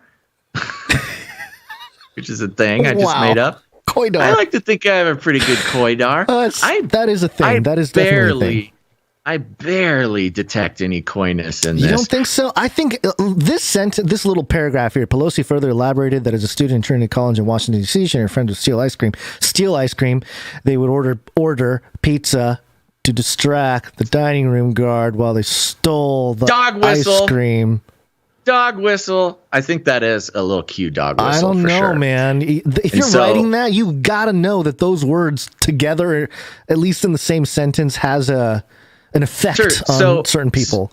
So at worst, this is possible. There is a chance that the Daily Caller is either taking the bait or a part of whatever this ignition of the Q crowd is supposed to be. Because that is... Look, I'm not a Q person, but I understand the language and I understand the mindset. That sentence the paragraph you just read is filled with dog whistles for a Q storm a brewing. I mean, it could be as innocent as, maybe this will get some more reads or something, more clicks because... I don't think so. Nobody's going to... No, I'm trying to give them the benefit of the doubt here because Daily in my Caller mind, they either took the bait that Nancy Pelosi laid, right, or they are complicit in participating in the division, cranking up the Q, which, and I think perhaps complicity is more likely, because Daily Caller, if Q got fired up again, they would make so much money. Especially now that they've shut down everybody that talks about Q or talks about the issues of Q or whatever. They would make a lot of money. So standing in the rubble of all of these independent content creators is Ben Shapiro and the Daily Caller. That's right. That's what I'm saying. Woo! And this is why even your favorite, whether it's conservative or claims to be independent or whatever, even if they seem to say what you want them to say, if they are fueled by advertisements and take corporate money, what is more disgusting than running a story about Nancy Pelosi, corporate shill, filled with dog whistles about Q, which will ultimately serve Nancy Pelosi, corporate shill, and boost your advertising revenue? Follow the money. I would not be surprised if it boosted their advertising revenue on an election year 200, 300% easy. And so, look, I know there's a lot of places to get your news. A lot of them claim to be independent, but if they're taking corporate money, there is a possibility that I would say that's enough. I don't even have to say that like for sure they are, but the fact that there is a possibility that the Daily Caller is surreptitiously banking on baiting Q people that will end up reelecting Nancy Pelosi and making millions of dollars at the same time, strictly based on their connections with their advertisers. And why wouldn't they? They have the exact audience that would that's what I'm saying. Of benefit. Yeah, that's what I'm saying. Daily Caller would only stand to benefit to fire up Q, which would result in Nancy being elected again. So look, I'm not making a I don't know what's even the word. Accusation. Thank you. I'm not making an accusation. I'm just explaining how the very structure of advertising and corporate money enslaves you, at least with the incentives to take bait like Pelosi is laying here. And that's why Valley for Valley model is where it's at, baby. And I think, Gonz, if you'll have me, it's time for our second break. It's break time! Come on, take a break. All right. This is our second break where we thank our producers who come in with their talent. And Canary Cry News Talk is a place for therapeutic reflection of our troubling world. It is troubling with all this corporate media. We're having fun. I know, but it is troubling. There is a way to process all this, and that is with laughter. It is with art. It is with music. You need to let it out somehow, and we encourage those people who have the talent to do so, and we'd like to share it here so we can all heal together. Mm-hmm. So to start things off, I do want to thank Faye Liverin. We did get another one of these video jingles, which I don't want to spoil it, but it is a Nephilim update. Jingle. I think we'll save it because we do have a Nephilim update today. Let's play it. Let's give her the credit for it, and then we'll enjoy it again. It's even better enjoying it twice. Nephilim update. Nephilim update. Nephilim update. Yay. There you go. So those who are watching the video, you got to see our wonderful new animation segment jingle. Thank you, Faye Liverin. Truly elevating the production value of the stream here. We are eternally grateful, and your talent is unmatched. Yeah, great job. Thank you for that. And hilarious. It's hard to explain. We've got, a demon man there. You've got a cute little anime angel demon half person that always shows up in Nephilim updates. You've got a Nephilim penguin scene that pops up, and then you've got a big sort of ogre with one eye. What is that called? Cyclops. Thank you. Who pops up, and then the meme 8-bit sunglasses fall down in front of his one eye. It's just hilarious. Well done. The detail. The humor is so subtle and so beautiful. Thank you, Faye Liver. Great job, Faye Liver. And before we get more emails, we are working on getting the video podcast up on Spotify. Oh, okay. Yeah. That's I looked into it once, and that was very confusing. It's a little easier now. The problem is we need a new RSS feed, which is just another thing to manage. I know it's a whole management issue, but if we can put the system together, we can make it work. We don't have any robots that can do this yet, or what? Well, here's the thing, Gonz. If there's a producer out there, we need a faithful, proven, responsible producer who feels the weight of this responsibility.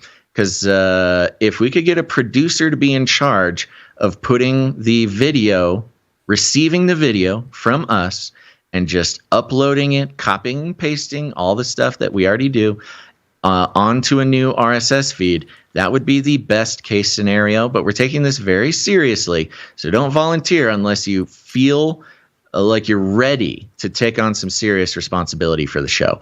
And if that's you, go ahead and email us at CanaryCry.Radio@gmail.com. Thank you, Fail Liverin.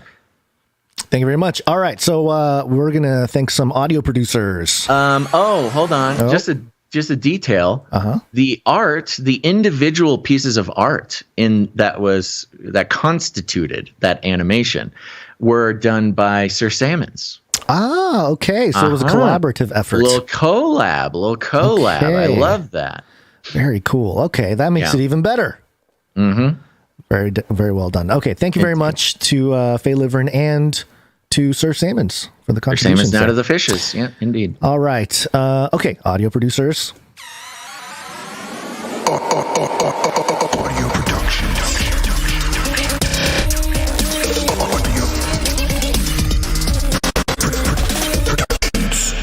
We're going to start off with... Audio producers stepped up this episode. Yeah, well, I think audio production takes a little bit more time sometimes, so it comes in waves. But we got one here from Learbag 3K. 22nd century Learbag man. 22nd century Learbag man. He's back, folks. Yep. He's got a note here that reads, hopefully this isn't too long for a segment intro. I feel a little bad for being pretty MIA lately, but man, life has been quite demanding. We get it, Learbag, no worries. I must say, though, that my life is almost complete now that I have my own Marty B jingle. Now I just need to have a jam session with Gonz and a slow skate to Rocket Man with Baz. Hey, buddy, I'll slow skate with you any day, and I can die happy. Ha. Anyway, keep that 21st century Learbag man jingle loaded. Should be an eventful week. Your bag boy Lear. And he sent 1 Peter 1:24-25. For all flesh is as grass, and all glory of man as the flower of grass. The grass withereth, and the flower thereof falleth away. But the word of the Lord endureth forever. And this is the word which by the gospel is preached to you. Take a listen. Thank you. And yes, here's the track. Since the beginning of time, man has yearned to destroy the sun. I will do the next best thing. Hold on. What? Wait. I'm confused now. What's going on with our video, by the way? Oh, I just have the episode art up. Okay, hold on. Okay. I'm going to take my video away because the sunbeam has hit my camera. Okay. I gotta put the little hood on it. So. All right. Okay.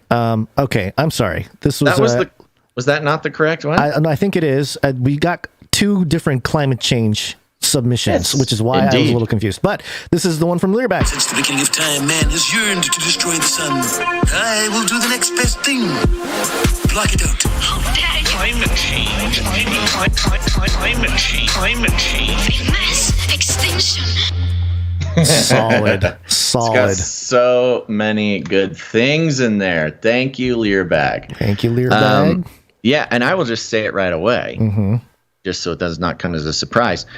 We had multiple climate change jingles come in. Yeah. Look at that. So, sometimes all you got to do is ask, Gonz. Ask and you shall receive. Yeah, I got to wait, too. It took a few episodes. Yeah, well, there you go. Patience. That's expected. Music, sometimes it just doesn't happen, Like you sit there, you try to record stuff, and you just can't get it to feel right or, record right and stuff. So, yeah, I get it. I get it. Okay. So thank you very much. Thank you very much, Learbag. Next up, we got Psalm 40. Psalm 40 has a note. Hey, bros, I pray you had a refreshing weekend and a rejuvenated Sabbath. I got to say, it's ironic you ended Friday's show sharing your physical ailments. My pastor opened his sermon with a story of how he pulled a hammy chasing his daughter. He's around our age, too. I've been hanging on a few songs, waiting for a good time to share them, and this seems like a perfect time for Ecclesiastes chapters 11 and 12. There's a piece that stood out to me. Remove vexation from your heart and put away pain from your body. Remember also your Creator in the days of your youth, before the evil days come and the years draw near, of which you will say, I have no pleasure in them. Today I present to you, remember your Creator. P.S. I'm hoping to start a series of voice messages sharing my testimony. I think it's a pretty good one, but I might have to write out a script to follow to keep myself from going too far off the rails. God bless and Godspeed. Thank you, Psalm 40. And we have the Ecclesiastes Psalm 40 piece right here. We'll play a piece of it here right now. As you do not know how the Spirit comes to the bones in the womb of a woman with child, so you do not know the work of God who has made all things. In the morning sow your seed, and at evening do not withhold your hand, for you do not know which will prosper, this or that, or whether both alike will be good. It's another one of those great ones. I forgot that we're not playing the whole thing right now. Me too. I was kind of just sitting there enjoying the whole thing. Yeah, thank you so much, Psalm 40. We'll play the whole track at the end of the show today. I feel like you can really sense just sort of the natural improvement of a musician. They're getting better and better. Yeah, you can feel the rhythms and everything that lines up. The rhythms, the vocals, everything's very clean. Thank you very much, Psalm 40. Thank you, Psalm 40. And then we have one from Jonathan. Oh, we have three from Jonathan F. Yeah, Jonathan F. has been getting to work. Yeah, and I don't think I copied all the notes or all the emails. There were short messages letting us know about everything. One thing I do love about Jonathan F. is, not that I don't love other people for the opposite reason, but he keeps them short. Not a lot of notes with this dude. He just leaves I thought I should throw my hat in the ring for a Wednesday jingle. Okay, here we go. This is just sort of for fun, as the original is my favorite, he says. All right. It is Wednesday, my dudes.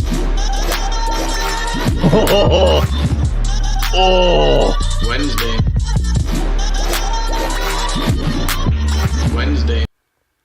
Oh my gosh. Grimy, Jonathan. It feels like I love the Kool-Aid man just broke through the wall or something and to just shake things up in the Wednesday jingle conversation. That is a rump rattler if I've ever heard one. Okay, Can Jonathan. Can you play it again, please? Yeah. It is Wednesday, my dudes.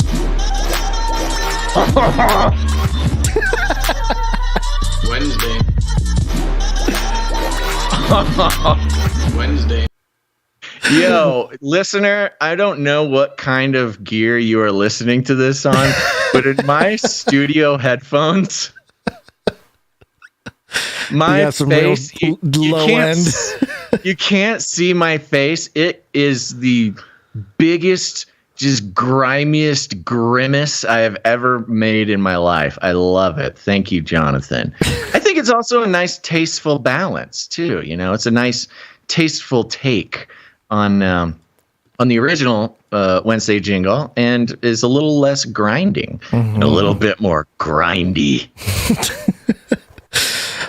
He's got a couple more here. I think you underrepresented that one, Jonathan. All right, let's keep going. He's got one he threw in one for climate change here.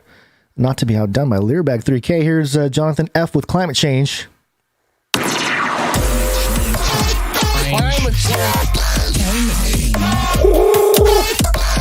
Climate change. Dude, this hard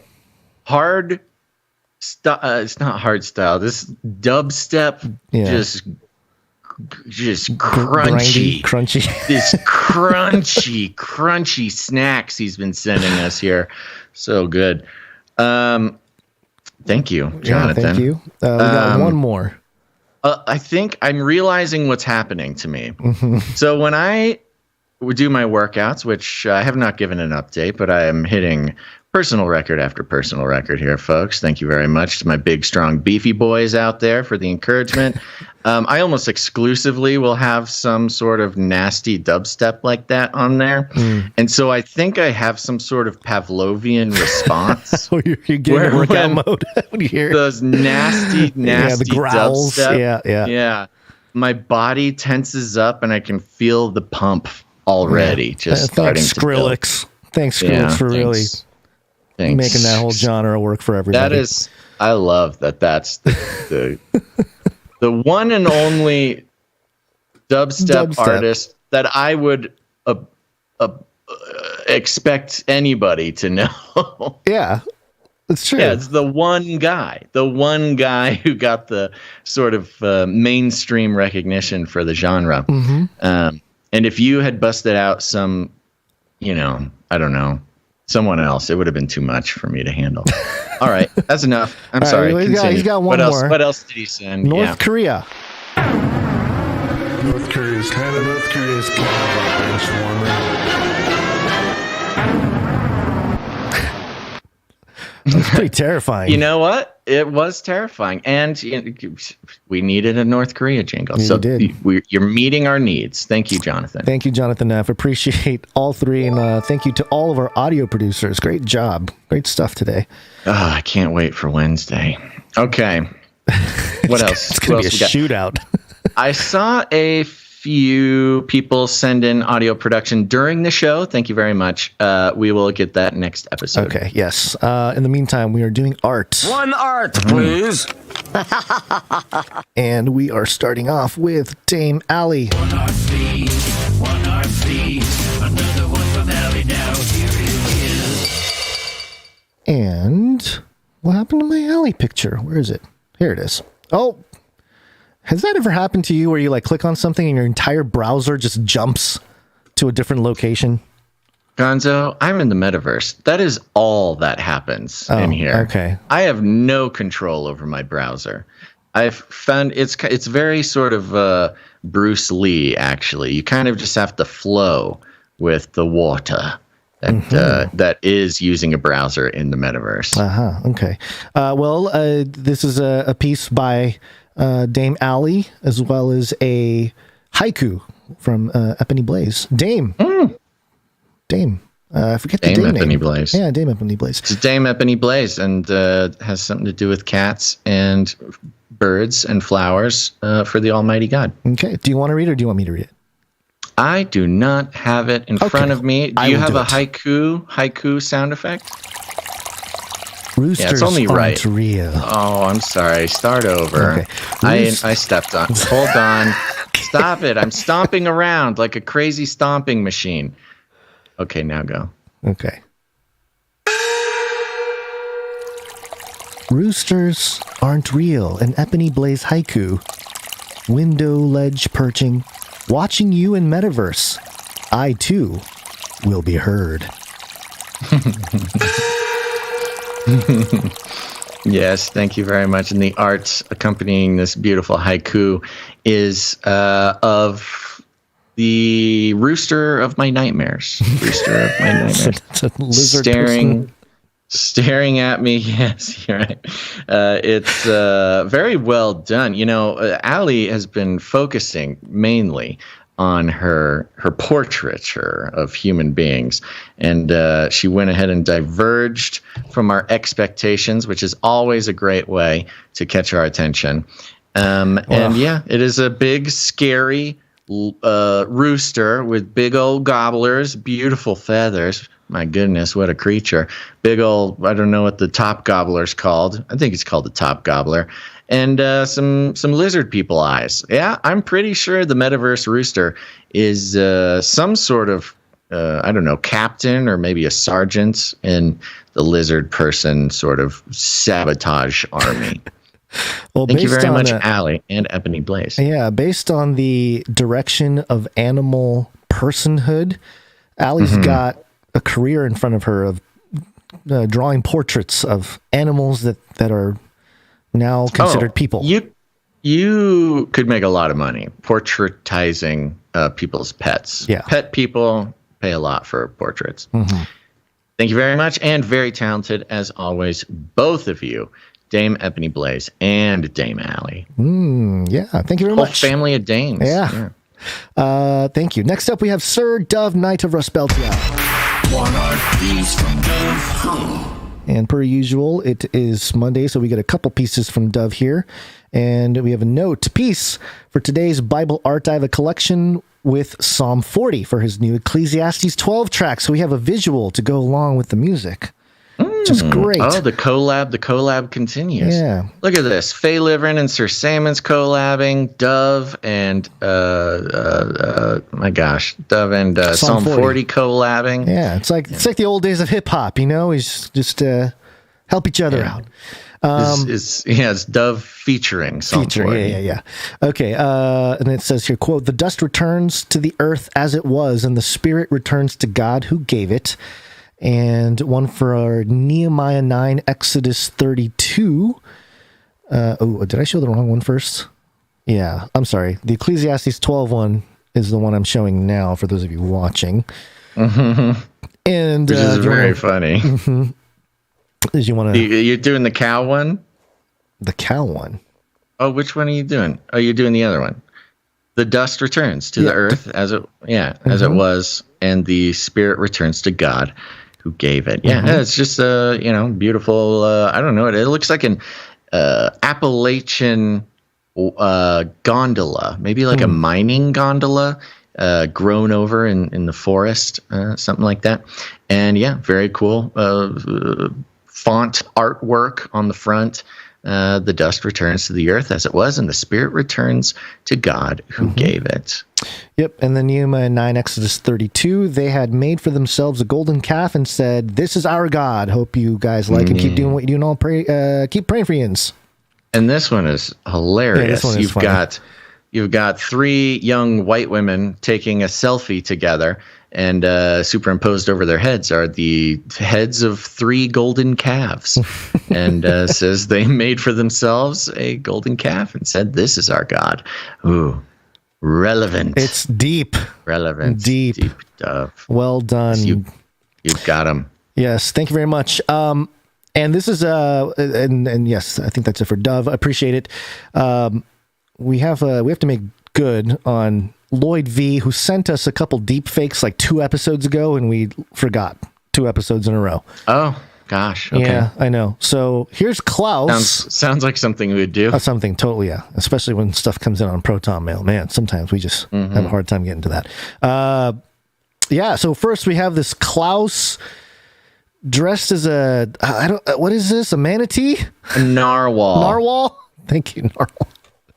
Why is Klaus dressed as a narwhal? Because, man, World Economic Forum Great Reset, bro. Don't get me wrong. It brings me overflowing amounts of joy to see Klaus dressed as a narwhal. I'm just not sure why. There doesn't have to be a clear reason for the public. I was going to say, no, it's better when there's no reason. So tell me about this narwhal, Gonz. I don't know anything about the Is narwhal. there a video? Is it a video or is it just a picture? This one's an image. There's 2 more. It's just a picture of a man dressed as narwhal with Klaus's face on it. Okay. Yeah. This next one is also Klaus doing some extraneous snow work. He's shaking up a tree in the snow. He's cutting some ice with drinking cold water covered in. Is this the Iceman? Maybe the Iceman. Yeah. What's his name? What's the Iceman's name? I forget his name.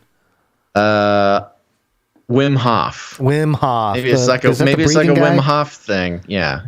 Yeah. Covering himself up with ice. Sure. Yeah. He goes in the ice baths and stuff. Right. Okay. You know what? It does take some sort of crazy lizard person to do that sort of thing. So this might not be a deep fake. This might just be actually footage. I have to be honest. This is probably the most obvious deep fake looking thing I've seen from Lloyd V. Where there's a part at the beginning of this footage where it's like, oh wow, it's I mean, obviously, you know, they're all deep fake, but this one was like, oh, you can really tell. So to be this one. Maybe that's part of the propaganda. Klaus, it's the fake wants you to deep think faking his own face over his own face to make it seem like him. Yeah. They're lying about his. Oh, I get it. Maybe thing. the narwhal is a reference to Stab Man. Oh, okay. Remember Stab Man Day just passed, I think? Okay, yeah. All right. I'm not going to explain it. I'm sorry. If you don't understand it, you got to listen to like the last 300 episodes. Just to throw myself under the bus, this is me, President Gonzo. The United States and our allies and partners will support the Ukrainian people. Who in the Lord's name does Putin think gives him the right to declare new so-called countries on territory that belong to his neighbors? This is a flagrant violation of international law and demands a firm response from the international community. That's a good look for you, Gonz. It's very noble, very sort of, aged and wizened. For you just listening, it was literally Joe Biden with a Gonz face. The gray looks good, man. I think you're going to look good with gray. Yeah, I always get the thing from the wife. You know, it's like, it's not fair. Men wear their gray well, but women are expected. And I was like, you should let your I don't know, man. Run. There's millennial girls who are dyeing their whole head gray. I know. I noticed. It's a style now. I know. So anyway, thank you. Makes me feel weird, but it's good. The experience. As always, thank you, our deep fake artist. Yes. Okay. We got some microfiction? I think so. Microfiction. Time. Microfiction. Do we have one from Runk Smash? Did you have one come on? Yeah, he produced the show. Yeah, it's all the production. Let's see here. I got it. Hold okay. On. Okay. Yep, I'm ready. Okay, Runk Smash. Here we go. Our crew of miscreants wash ashore on a massive wave from the last ice shelf collapsing. Does anyone have a couple of oil coin? Uploading an RSS feed costs a bit more now, unless we allow ads, says Abigail without looking up from her pad. Oh, it's a podcast robot, Gonz.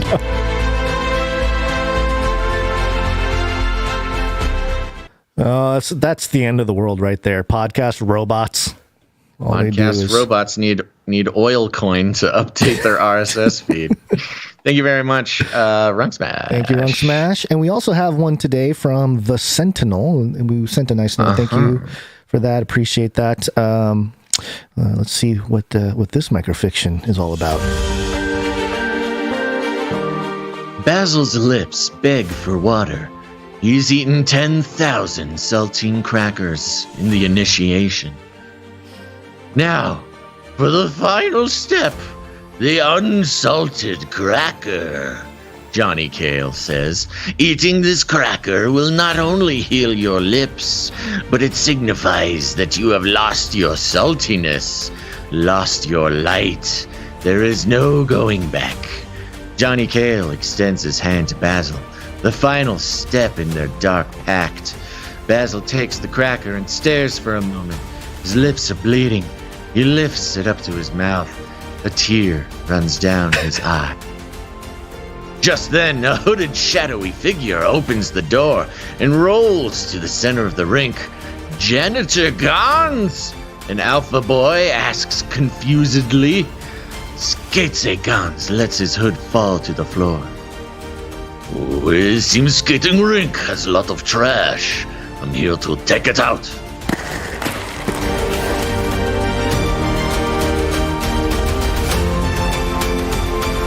It's about to get violent in there. I knew it. I knew you would save me, Gonz. You wouldn't let me go through with it. You do care. Thank you very much, the Sentinel, for the continuing adventures. Adventures. What's the word though? The tension. I can't wait. I can't wait another week. But I get it, Sentinel. You're doing a great job. This might be. I mean, we have so many contenders, but the thoroughness and the episodical nature, the continuation, the cohesion from microfiction to microfiction is lending itself very well to an actual product to appear someday. The Sentinel. Wow. Just keep in contact. All right. Wonderful. Is that it? That's it. Time to wake up. Let's wake up. Yes, it's wake up time. Hey, yo, wake up. Yay, time to wake up. Okay, let me get the chat back up there. And what are we talking about, Basil? We are talking, about something The else. moon. Oh, we could get a hot tub in the moon base. Did you pull that ISO just for me? No, it's a jingle. We could get a hot tub in the moon base. Is you for trying me, to be guys? Putin. He did it for me. Yes, I remember. It's from the I would say masterful storytelling of Xi and Putin back before all this nonsense. And Xi and Putin talked about their endless friendship. Right. They're gonna get a hot tub on the moon base. Right. Okay. This one is coming from an outlet that seems to not exist. AviationWeek.com. You're going to have to do it. You might just carry the whole rest of the show because nothing is loading on my side. Excellent. That's that new internet you're working with over there. I love it. I love new internet. The new internet. Okay, so the headline here is DARPA kicks off early orbital moon manufacturing program experiments. Oh, well, no. It loaded for a second. Now it's gone. I thought I was able to get this article. I guess I couldn't. You didn't get it? I only have the first paragraph. For me not okay, wait. I'm able to get around. No, I'm not. Yeah. Well, that's a buzzkill. Well, let's learn at least this much. DARPA has kicked off its orbital moon manufacturing program, naming 8 research teams for the initiative. The agency's novel orbital moon manufacturing materials and mass effect design, NOMAD, spelled NOM4D. Cool, guys. It's NOMAD like program. Runk Smash. Yeah. Runk Smash thing. I got the whole thing here. I found it in a different. Yeah. Okay. Wow. But I'm already stunned by the connections with Bezos's new bid for the lunar program. The lunar program. That's right. Yeah. And he's the one talking about manufacturing in space and Amazon space factories. What was it? Rolls-Royce or somebody doing a space energy station or something like that? The power station. And we're seeing the infrastructure move upward. DARPA's novel orbital moon manufacturing materials and mass efficient design, NOMAD program, is underway with 8 industry and university research teams on contract. The selected teams are tasked to provide foundational proofs of concept in materials science, manufacturing, and design technologies to enable production of future space structures on orbit without the volume constraints imposed by launch. The vision is to ferry raw materials from Earth and collect lunar materials for on-orbit manufacturing. Holy smokes. This is exactly what Bezos was doing or was talking about. The NOMAD program does not involve building any structures on the surface of the moon. All manufacturing would be done in orbital construction facilities and the results utilized in orbital applications. Quote, current space systems are all designed, built, and tested on Earth before being launched into a stable orbit and deployed to their final operational configuration, said Bill Carter, NOMAD program manager in DARPA's Defense Sciences Office. That is the difference, though. It's not NASA, it's DARPA. Mm-hmm. Quote, these constraints are particularly acute for large structures such as solar arrays, antennas, and optical systems, where size is critical to performance. Nomad aims to enable a new paradigm where future structures that support DoD space systems are built off Earth using designs optimized for the space environment, shedding launch constraints. This would enable enhanced capability, improved robustness, operation in higher orbits, and future cislunar applications. For Nomad, performers won't be launching raw materials into space, collecting lunar samples, or building structure on orbit. Any orbital experimentation would happen in potential follow-on efforts. The following research teams are on contract to pursue a variety of challenges focused on 2 areas listed below. Do you want to know who these organizations are? Yeah, why not? Well, let me. I'll breeze through them. Yeah, so this is touch the big ones. Yeah, this is In-Space Materials and Manufacturing. We got HRL Laboratories, University of Florida, Gainesville, University of Illinois, Urbana-Champaign, Physical Sciences, Inc., Teledyne Scientific Company, LLC. What was their last gig? We'll see if it comes to me. Then Mass Efficient Designs for In-Space Manufacturing. University of Michigan, Opteris Research and Development, California Institute of Technology. Okay. So That's a lot of universities and a mix. University programs, yeah. Yeah, a mix between university and university spun-off companies.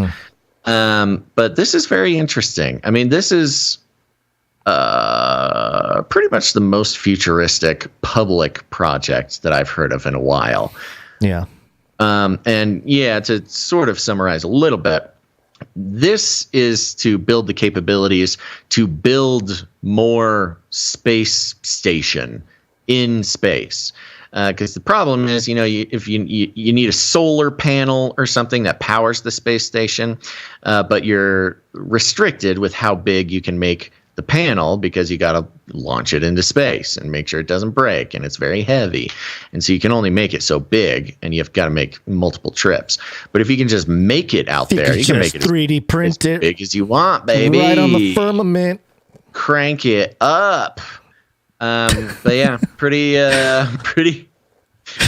Maybe crank it up. If you need a bigger space laser, it's hard building big space lasers because you got to, again, lift it on up there. It's hard to do. You need Black Eye up there moving it around. Yeah, get Black Eye the robot arms zooming around with a little jetpack, and by then, Black Eye will be working for Basil, the best robot reporter in the world. And he'll be holding my microphone for me while I kind of zip around and do some boots on the ground work at the orbital construction facility. It'll be a good time, folks. The future is bright. Excellent. All right. Well, yeah, I mean, this is, I guess they're going to keep building stuff up there. It's nothing. I mean, there's not much to deconstruct or analyze or anything. It's just like a pretty impressive future thing they're trying to do. Allegedly, yeah. Well, it's a good excuse. I'm sure to if play, we dug into these companies a little bit more. Oh yeah, we'll find stuff. Okay. It's Bezos, right? You were mentioning that. Oh, Bezos. Yeah, Bezos is the one who's thought he was being like an eco warrior by saying he would house hundreds of humans in orbital factories and allow them to visit Earth once in a while as a treat if they do good Amazon. All right, Gonz, give us what we're all waiting for. Okay. Excuse me. It is time for. Oh my gosh. Well, I got excited, button. Folks. Yeah. It's a Nephilim update. It's been a while since we've had a Nephilim update. There's been a lot of Antarctica news of recent. Yeah, it's nice to go back to our roots. Yeah. So here we go. This is from Ars Technica. The headline here: LIDAR reveals hundreds of long-lost Maya and Olmec ceremonial centers. And yeah, it says here, an airborne LIDAR survey recently revealed hundreds of long-lost Maya and Olmec ceremonial sites in southern Mexico. The 32,800 square mile area, just under 33,000 square miles. So close. I know. So, well, land changes over time, so maybe it was 33 at one point. Area was surveyed by the Mexican Instituto Nacional de Estadística y Geografía, which made the data public. When University of Arizona archaeologist Takeshi Inomata and his colleagues examined the area, which spans the Olmec heartland along the Bay of Campeche and the western Maya lowlands just north of the Guatemalan border, they identified the outlines of 478 ceremonial sites that had been mostly hidden beneath vegetation or were simply too large to recognize from the ground. Quote, "It was unthinkable to study an area this large until a few years ago," said Inomata. Publicly available LIDAR is transforming archaeology. And that's something I wanted to point out, that, as some of the technology becomes available in the hands of just regular researchers and stuff like that, what are we going to uncover, and what kind of ancient narratives can be brought back to life? It's always something to pay attention to. Over the last several years, LIDAR survey has revealed tens of thousands of irrigation channels and all kinds of stuff. There you go. The recent survey of southern Mexico suggests that the Mayan civilization may have inherited some of its cultural ideas from the earlier Olmecs, who thrived along the coastal plains of southern Mexico from the 1500 BCE to around 400 BCE. And that's kind of where the Nephilim connection comes in. There have been quite a bit of authors and researchers and whatnot, both in sort of the Bible prophecy realm as well as more of your ancient astronaut type of thinking, that have mentioned the Olmecs in relationship with some kind of ancient race of giants that existed, and then from the biblical context, the Nephilim. Jason Colavito, who has done a lot of research into giants and stuff like that, and he's always coming at it from more of a skeptical perspective. He wrote an article titled "Giants of Mexico: Nephilim Among the Toltecs and the Olmec" back in 2016, and actually his argument in the article is that the earliest accounts of the Olmec that he cites paints the Olmec as the heroes who slay the giants. But I think kind of like a Titan thing, like a Titan v gods thing in the Greek mythology. Kind of. But but Jason Colavito's argument is more towards like, no, they were just normal people. They're depicted as the heroes, but it's irresponsible for these other researchers to say the Olmecs themselves were the Nephilim, and he lists all these people. But if I recall, there are some aspects of the Olmecs, the history of the Olmecs. I know we talked about it on, I think there was a Canary Cry Radio episode somewhere where the Olmecs were brought up. I know L.A. Marzulli's done research into it and stuff. So, yeah, we've talked to L.A. Marzulli quite a bit about it. Right. So, my one and only touchstone to Olmecs is, what was it called? Dang it! What was that Nickelodeon show called? Shrine of the Silver Monkey.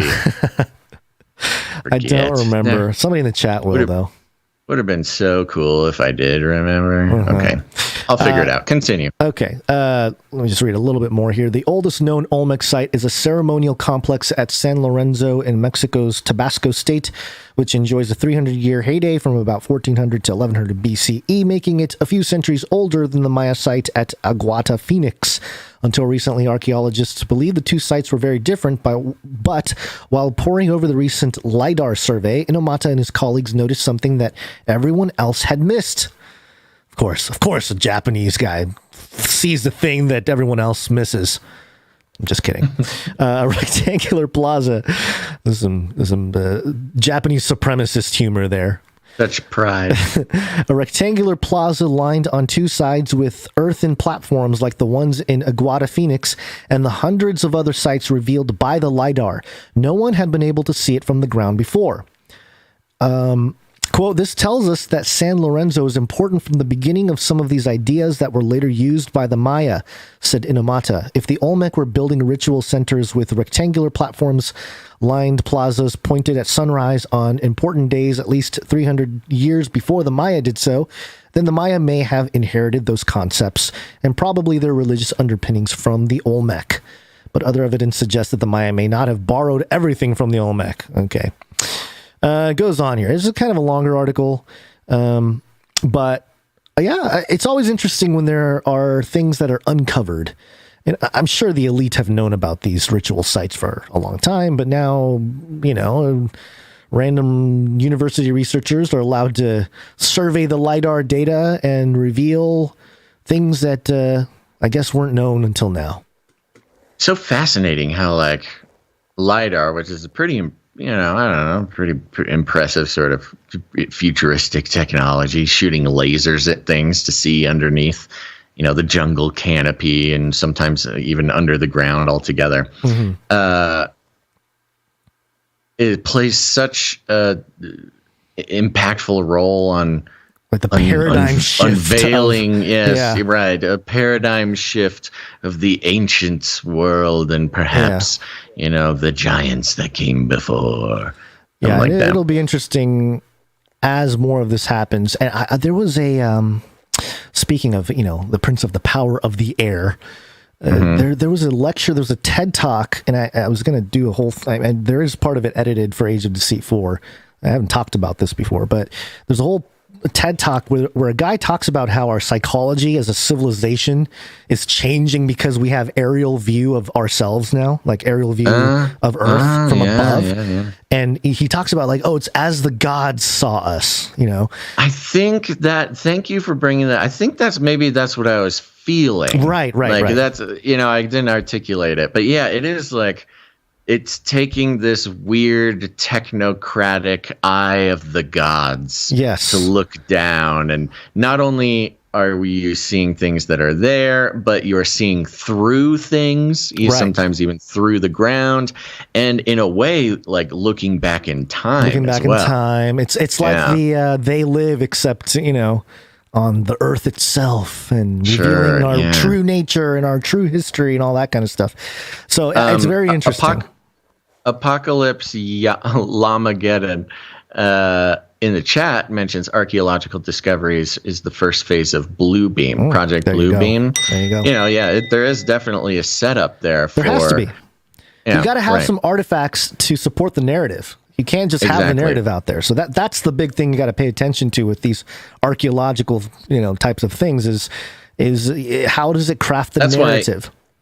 That's why we get so excited when there's things like this found in Antarctica or whatever. And it's why people are so fascinated with pyramids on Mars and pyramids in Antarctica and things like that. So these like the ancient things are clues to perhaps an otherworldly power who could come and save us. And for those who need a little refresher, Bluebeam being the government project designed to basically use holograms and lasers to create the illusion that Allah has come down and use it to manipulate psychological warfare. Create a sort of divine being or a supernatural experience for people as psychological warfare for the interests of the United States. And to land the plane here, we'll wrap it up. You know, the whole episode being titled what it is, you know, Slap King of Baal Air, like Baal Air, Bel Air, Lord of the Air. I wanted to quote Dr. Michael S. Heiser when he was asked about the Prince of the Power of the Air. And he said, on one hand, air is part of the vocabulary for the spiritual world, the world which humans do not inhabit, but which divine beings do inhabit. But air was also a descriptor for the heavens below the firmament in Israelite cosmology. still distinguishable from God's abode, which was above the firmament. The air metaphor allows people to think of the spiritual world in terms of A, not being the realm of humans, and B, still beneath the presence of God or the place where God lives.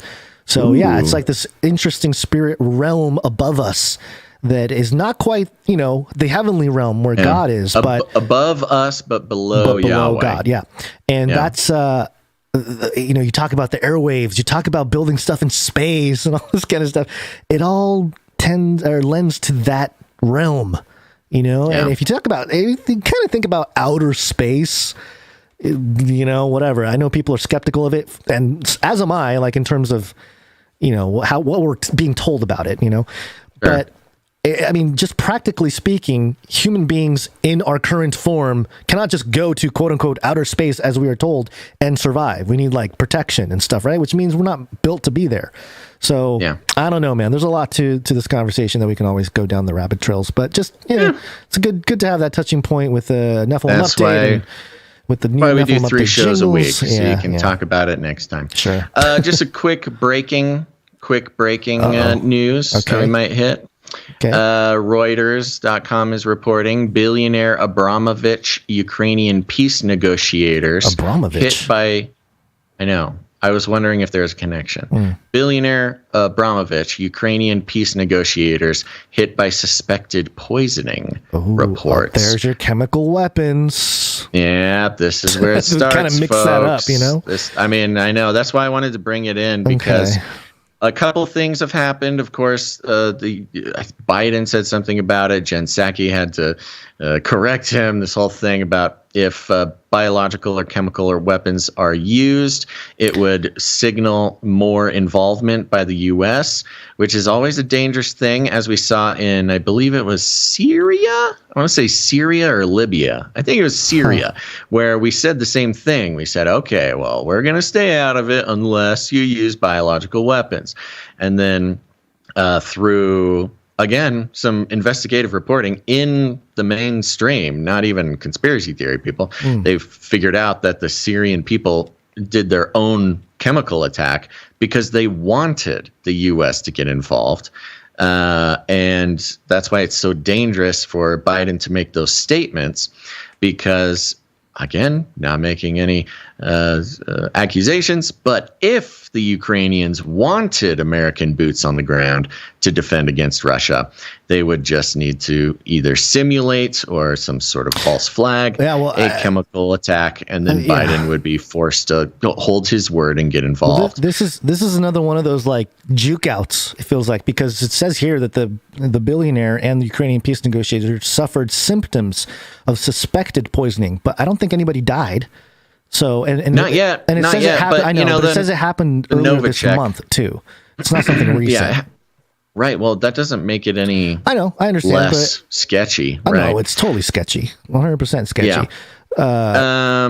Let's see here. When did it happen? I mean, earlier this month could have been yesterday. Sure. They're not putting I can't see the whole article. Yeah, well, I can. See, reported. Russian billionaire Roman Abramovich and Ukrainian peace negotiators suffered symptoms of suspected poisoning earlier this month after meeting in Kiev. The Wall Street Journal and the investigative outlet Bellingcat reported on Monday, citing people familiar with the matter. Abramovich, who accepted a Ukrainian request to help negotiate an end to the Russian invasion of Ukraine, and at least 2 senior members of the Ukrainian team were affected, the WSJ report said. It says Ukrainian here officials. In the Wall Street Journal that it was a March 3rd meeting in Kiev. Yeah. But that they were poisoned at, or that's just the meeting they had? Another negotiator developed symptoms following the March 3rd meeting in Kiev that included red eyes, constant painful tearing, and peeling skin on their face and hands. Oh, yikes. Yeah. Ukrainian officials poured cold water on the report, asked about the suspected poisoning. Ukrainian negotiator Mikhailo Podolyak said, quote, "There's a lot of speculation, various conspiracy theories." Rustam Umarov, another member of the negotiating team, urged people not to trust unverified information. So you have the Ukrainians themselves saying, maybe they weren't poisoned. I don't know. Weird stuff. Just breaking. We'll see what comes out in the next 2 days. We'll bring it to the next show. Okay. All right. Thanks, everybody, for tuning into this episode of Canary Cry News Talk. We'll be back on Wednesday, the 30th. So be there. I know. It's the end of the month as we know it. And I want to thank a few more people, starting with our clip producers. Oh, sorry. I'm totally not paying attention. I know. We've only been doing it for like 15 episodes. On those videos. Thanks. I get to admin work. I forget. Oh, yeah. Thank you, Emsworth, Faye Livern, and Epsilon for clipping those clips and putting them on the Canary Cry Clips YouTube channel. Go subscribe to that channel, folks. You're going to love it, and it's a great resource to revisit some of the stories, some of the analysis and information. It's on YouTube and on Odyssey. Follow it both. Canary Cry Clips. Next, I want to thank the Timestampers. Timestamp, it's hard work. Timestamp. I want to thank Christine C. for doing Friday's timestamps. Thank you. Helps us out a lot. The timestamps are the basis for a whole bunch of the back-end work it takes to keep this show going. Christine C., thank you very much. Thank you very much. Meetups! Canary Cry Meetup. That's right. Head on over to CanaryCry.Meetups.com. It's a wonderful place where you can learn where Canarians are meeting all around the country and sometimes all around the world. And head on over there. You can check out. I just went ahead and updated the meetups section today. So you've got some new meetups you can take a look at. And it turns out I need to update it again. But starting with the People Zoom meetup every third Saturday, if you want to do a digital meetup. East Texas meetup is on the 30th of April. That's next month at the Dangerfield State Park. Go ahead and email coolrunningsmon1776@gmail.com. We've got a new meetup, Louisville, Kentucky, on the 9th of April. That'll be fun. Oh, that artwork is pretty cool. Very fun artwork. It's like the, what is that? It's Mount Rushmore in the style of They Live. Yes, Shipping Port Brewing Company at 7 p.m. on the 9th. You can contact White Fox Cleaning Co. at protonmail.com. Now, I did just get an email. There's going to be the San Diego meetup is being postponed.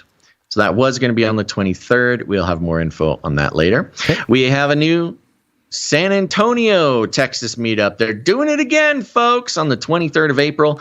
Email bemisdead@yahoo.com. You can find that email there. And, of course, the Hollidaysburg, Pennsylvania meetup on July 9th this year. Ethan Salmons 1@gmail.com. Sir Salmons. That's Sir Salmons. Go to CanaryCry.Meetups.com. You'll see all those meetups and the contact information. Go ahead, RSVP if that's what they're requesting you to do, or just get in contact, see what the deal is. And if there's not one near you, go ahead, put one on yourself. That's what all these people did. Just pick a time, pick a place, let us know about it, and we will tell the world. Canarians in your area will flock like birds. You get it. CanaryCry.Meetups.com. See you at the meetup. This is fun!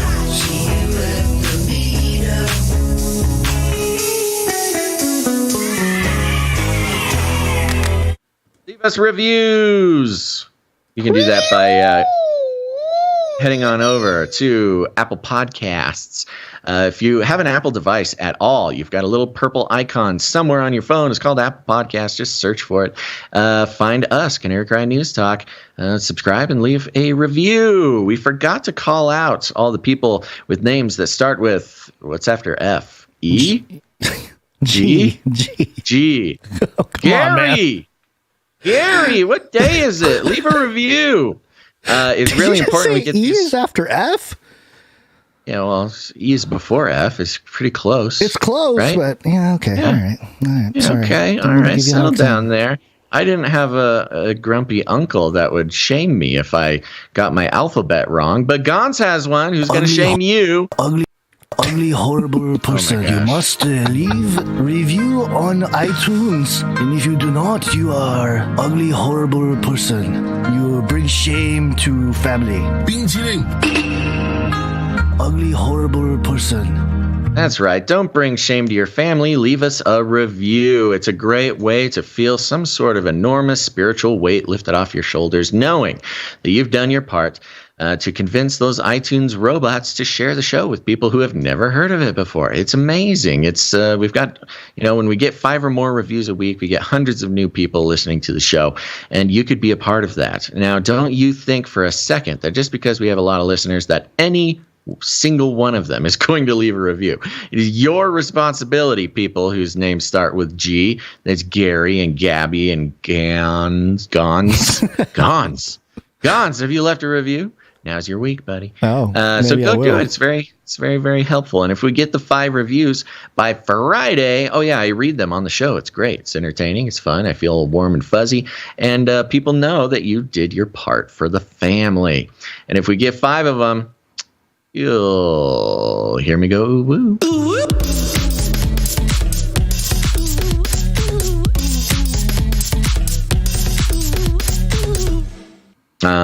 That's right. Thank you very much. Next up, I think we're getting to the end of the list. Go ahead and mention us on social media.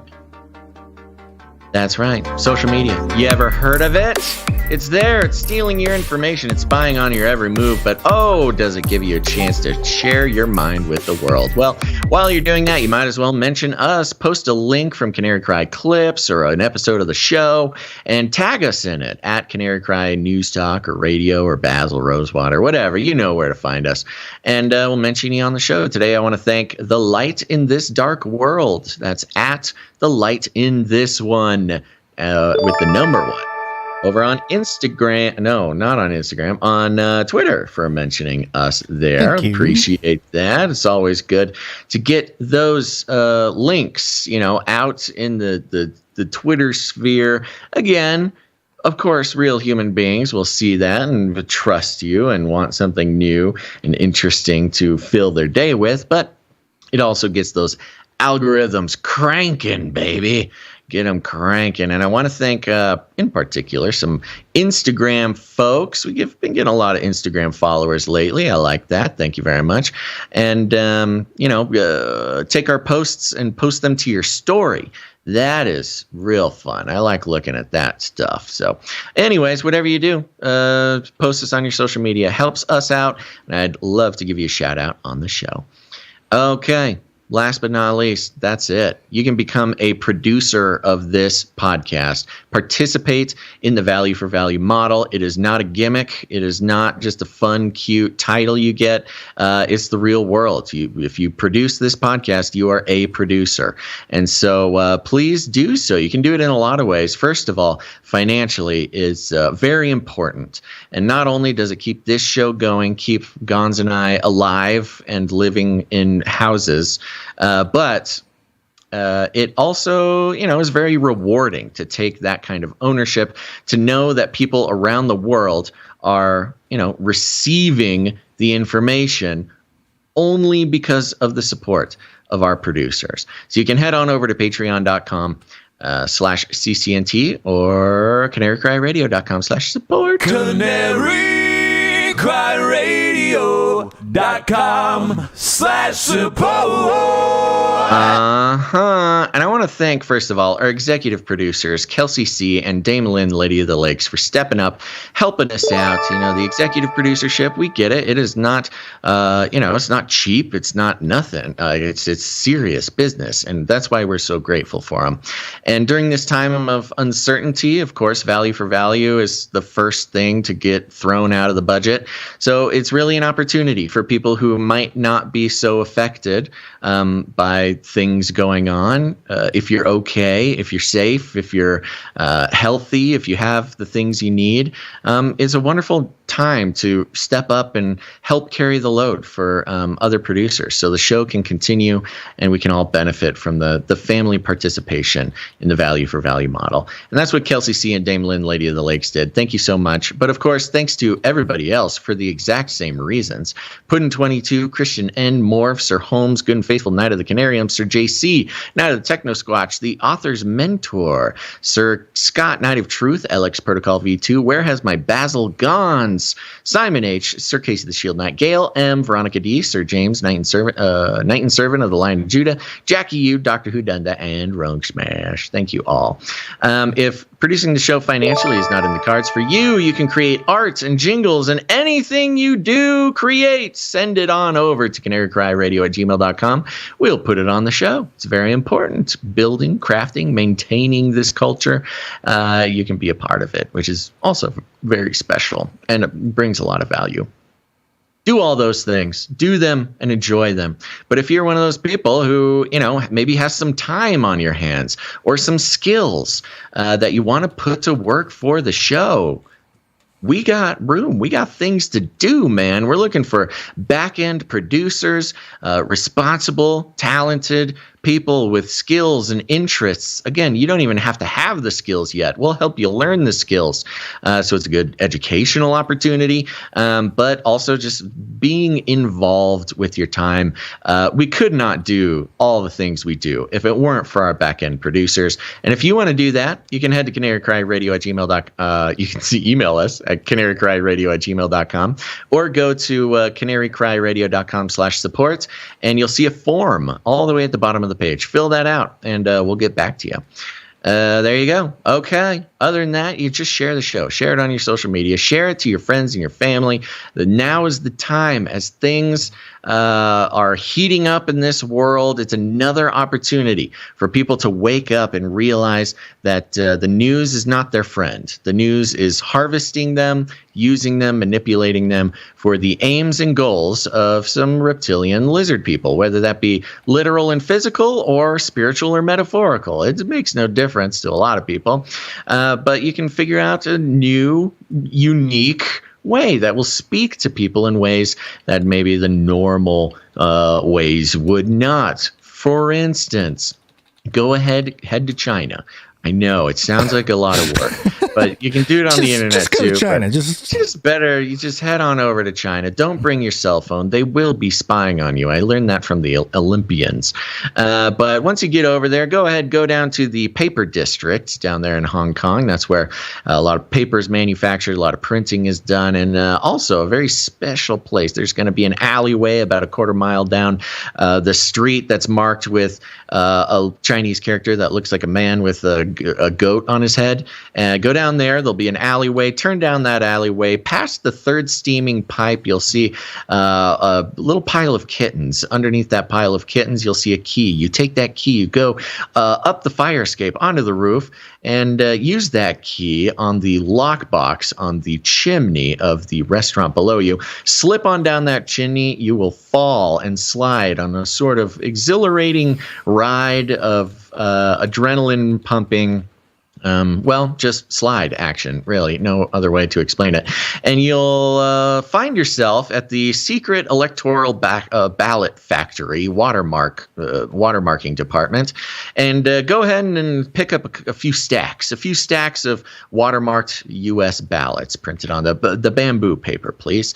Go ahead and bring that on back. But here's the thing. We're going to print some ballots. They're going to be passed out to polling stations all around the world, and know who's going to be looking at those? They're going to be looking so closely. That's right. The Pillow Man, Mike Lindell, will be taking a magnifying glass to every single ballot in the midterms, making sure that the system is free of contamination.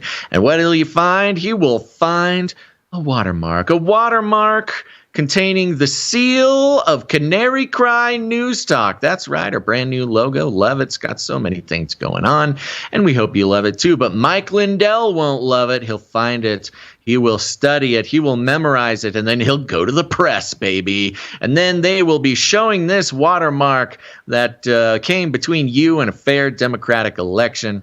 And it'll be a nice little watermark of our logo. People will Google it. They'll find it. They'll find the podcast. They'll listen to the podcast thinking that we are some sort of communist operation bent on stealing the election once again. And they'll be pleasantly surprised, I think, to find that we've got loads of information that will set them free from the hysteria controlling them on both sides. Get it? Do you get it now, folks? All right. You can do it that way if you want. You don't have to. But if you need any more instructions, we call it rattling cages. And if you want any more instructions than that, you just walk right up to him, you grab him by the cage, and then you shake it, The end of the world occurred pretty much as we had predicted. I want to shake things up, stir up some controversy, rattle a few cages. Hey, stop that! You'll never silence me. I'm the last angry man, a crusader for the little guy. Leave the bird alone. Never. Rattle a few cages. Rattle a few cages. The human race will have every opportunity to improve. And if they don't? Ask Noah. Right. Just ask Noah. Gonz, any last words? We have got to figure out a way to finish sooner. It is like it's past 9 p.m. on the East Coast right now. Story of our lives, man. I don't know what happens. I don't know how this happens. This is all we talk about, folks. I know. In between shows, we have 2 conversations. Have you seen the price of Bitcoin? And how can we do the show on time next time? So there's a little peek behind the curtain. We're going to figure it out. We will. We promise. We promised ourselves, and with the Lord's help, we can keep that promise. Yeah. All right. Thanks, everybody. Thank you for tuning in to this episode of Canary Cry News Talk. Make sure now to tune in next time. But until then, think outside the cage.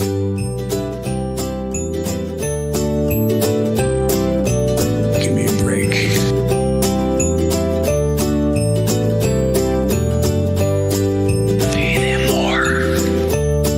This is not about freedom or personal choice. Sting minority. This is the United States of America, for God's sake. And Corn Pop was a bad dude. I've ordered more pills than anyone in the world. Remember, reality is an illusion. The universe is a hologram. Buy gold. Buy! Turn on this. Oh, that's not. That's not the light. Don't touch that, Gonz. That's the Tesla coil. Okay, so here, switch. Lights are on.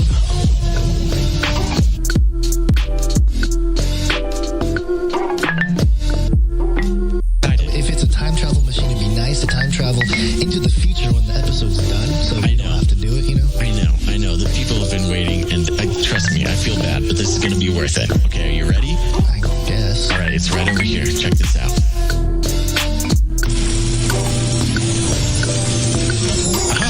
See? Look at it. Don't you love it? Did you figure out time travel? It's a teleporter, Gonz. Oh, teleporter. We can teleport. Okay. I finally did it. I cracked the code, man. Brian Godawa, here we come.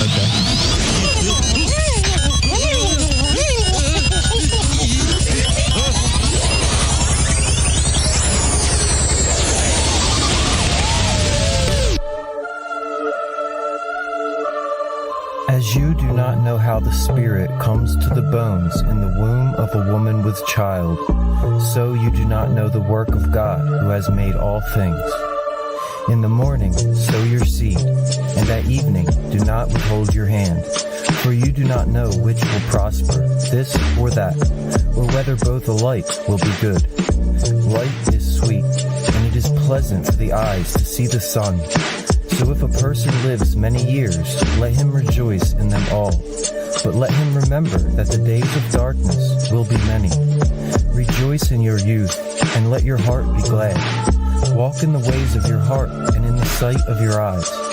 But know that for all these things, God will bring you into judgment.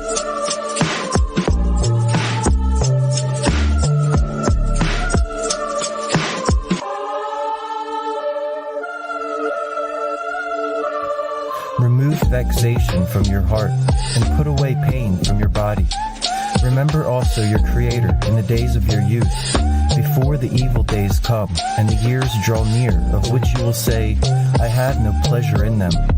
Before the sun, moon, and stars are turned to darkness, and the doors on the street are shut. They are afraid of what is on high. Desires fail because man is going to his eternal home. and the mourners go about the streets. The silver cord is snapped, and the dust returns to the earth as it was, and the spirit returns to God who gave it. Vanity of vanities, says the preacher, all is vanity. Besides wisdom, the preacher also teaches the people knowledge, weighing and studying and arranging many proverbs with great care. The preacher sought to find words of hope, and uprightly he wrote words of truth. The words of the wise are like nails, they are firmly fixed. They are given by one shepherd. My son, beware of anything beyond these. Of making many books there is no end, and much study makes the flesh weary. The end of the matter is, all has been heard. Fear God and keep his commandments, for this is the whole duty of mankind. For God will bring every deed into judgment, whether good or evil.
Zoo.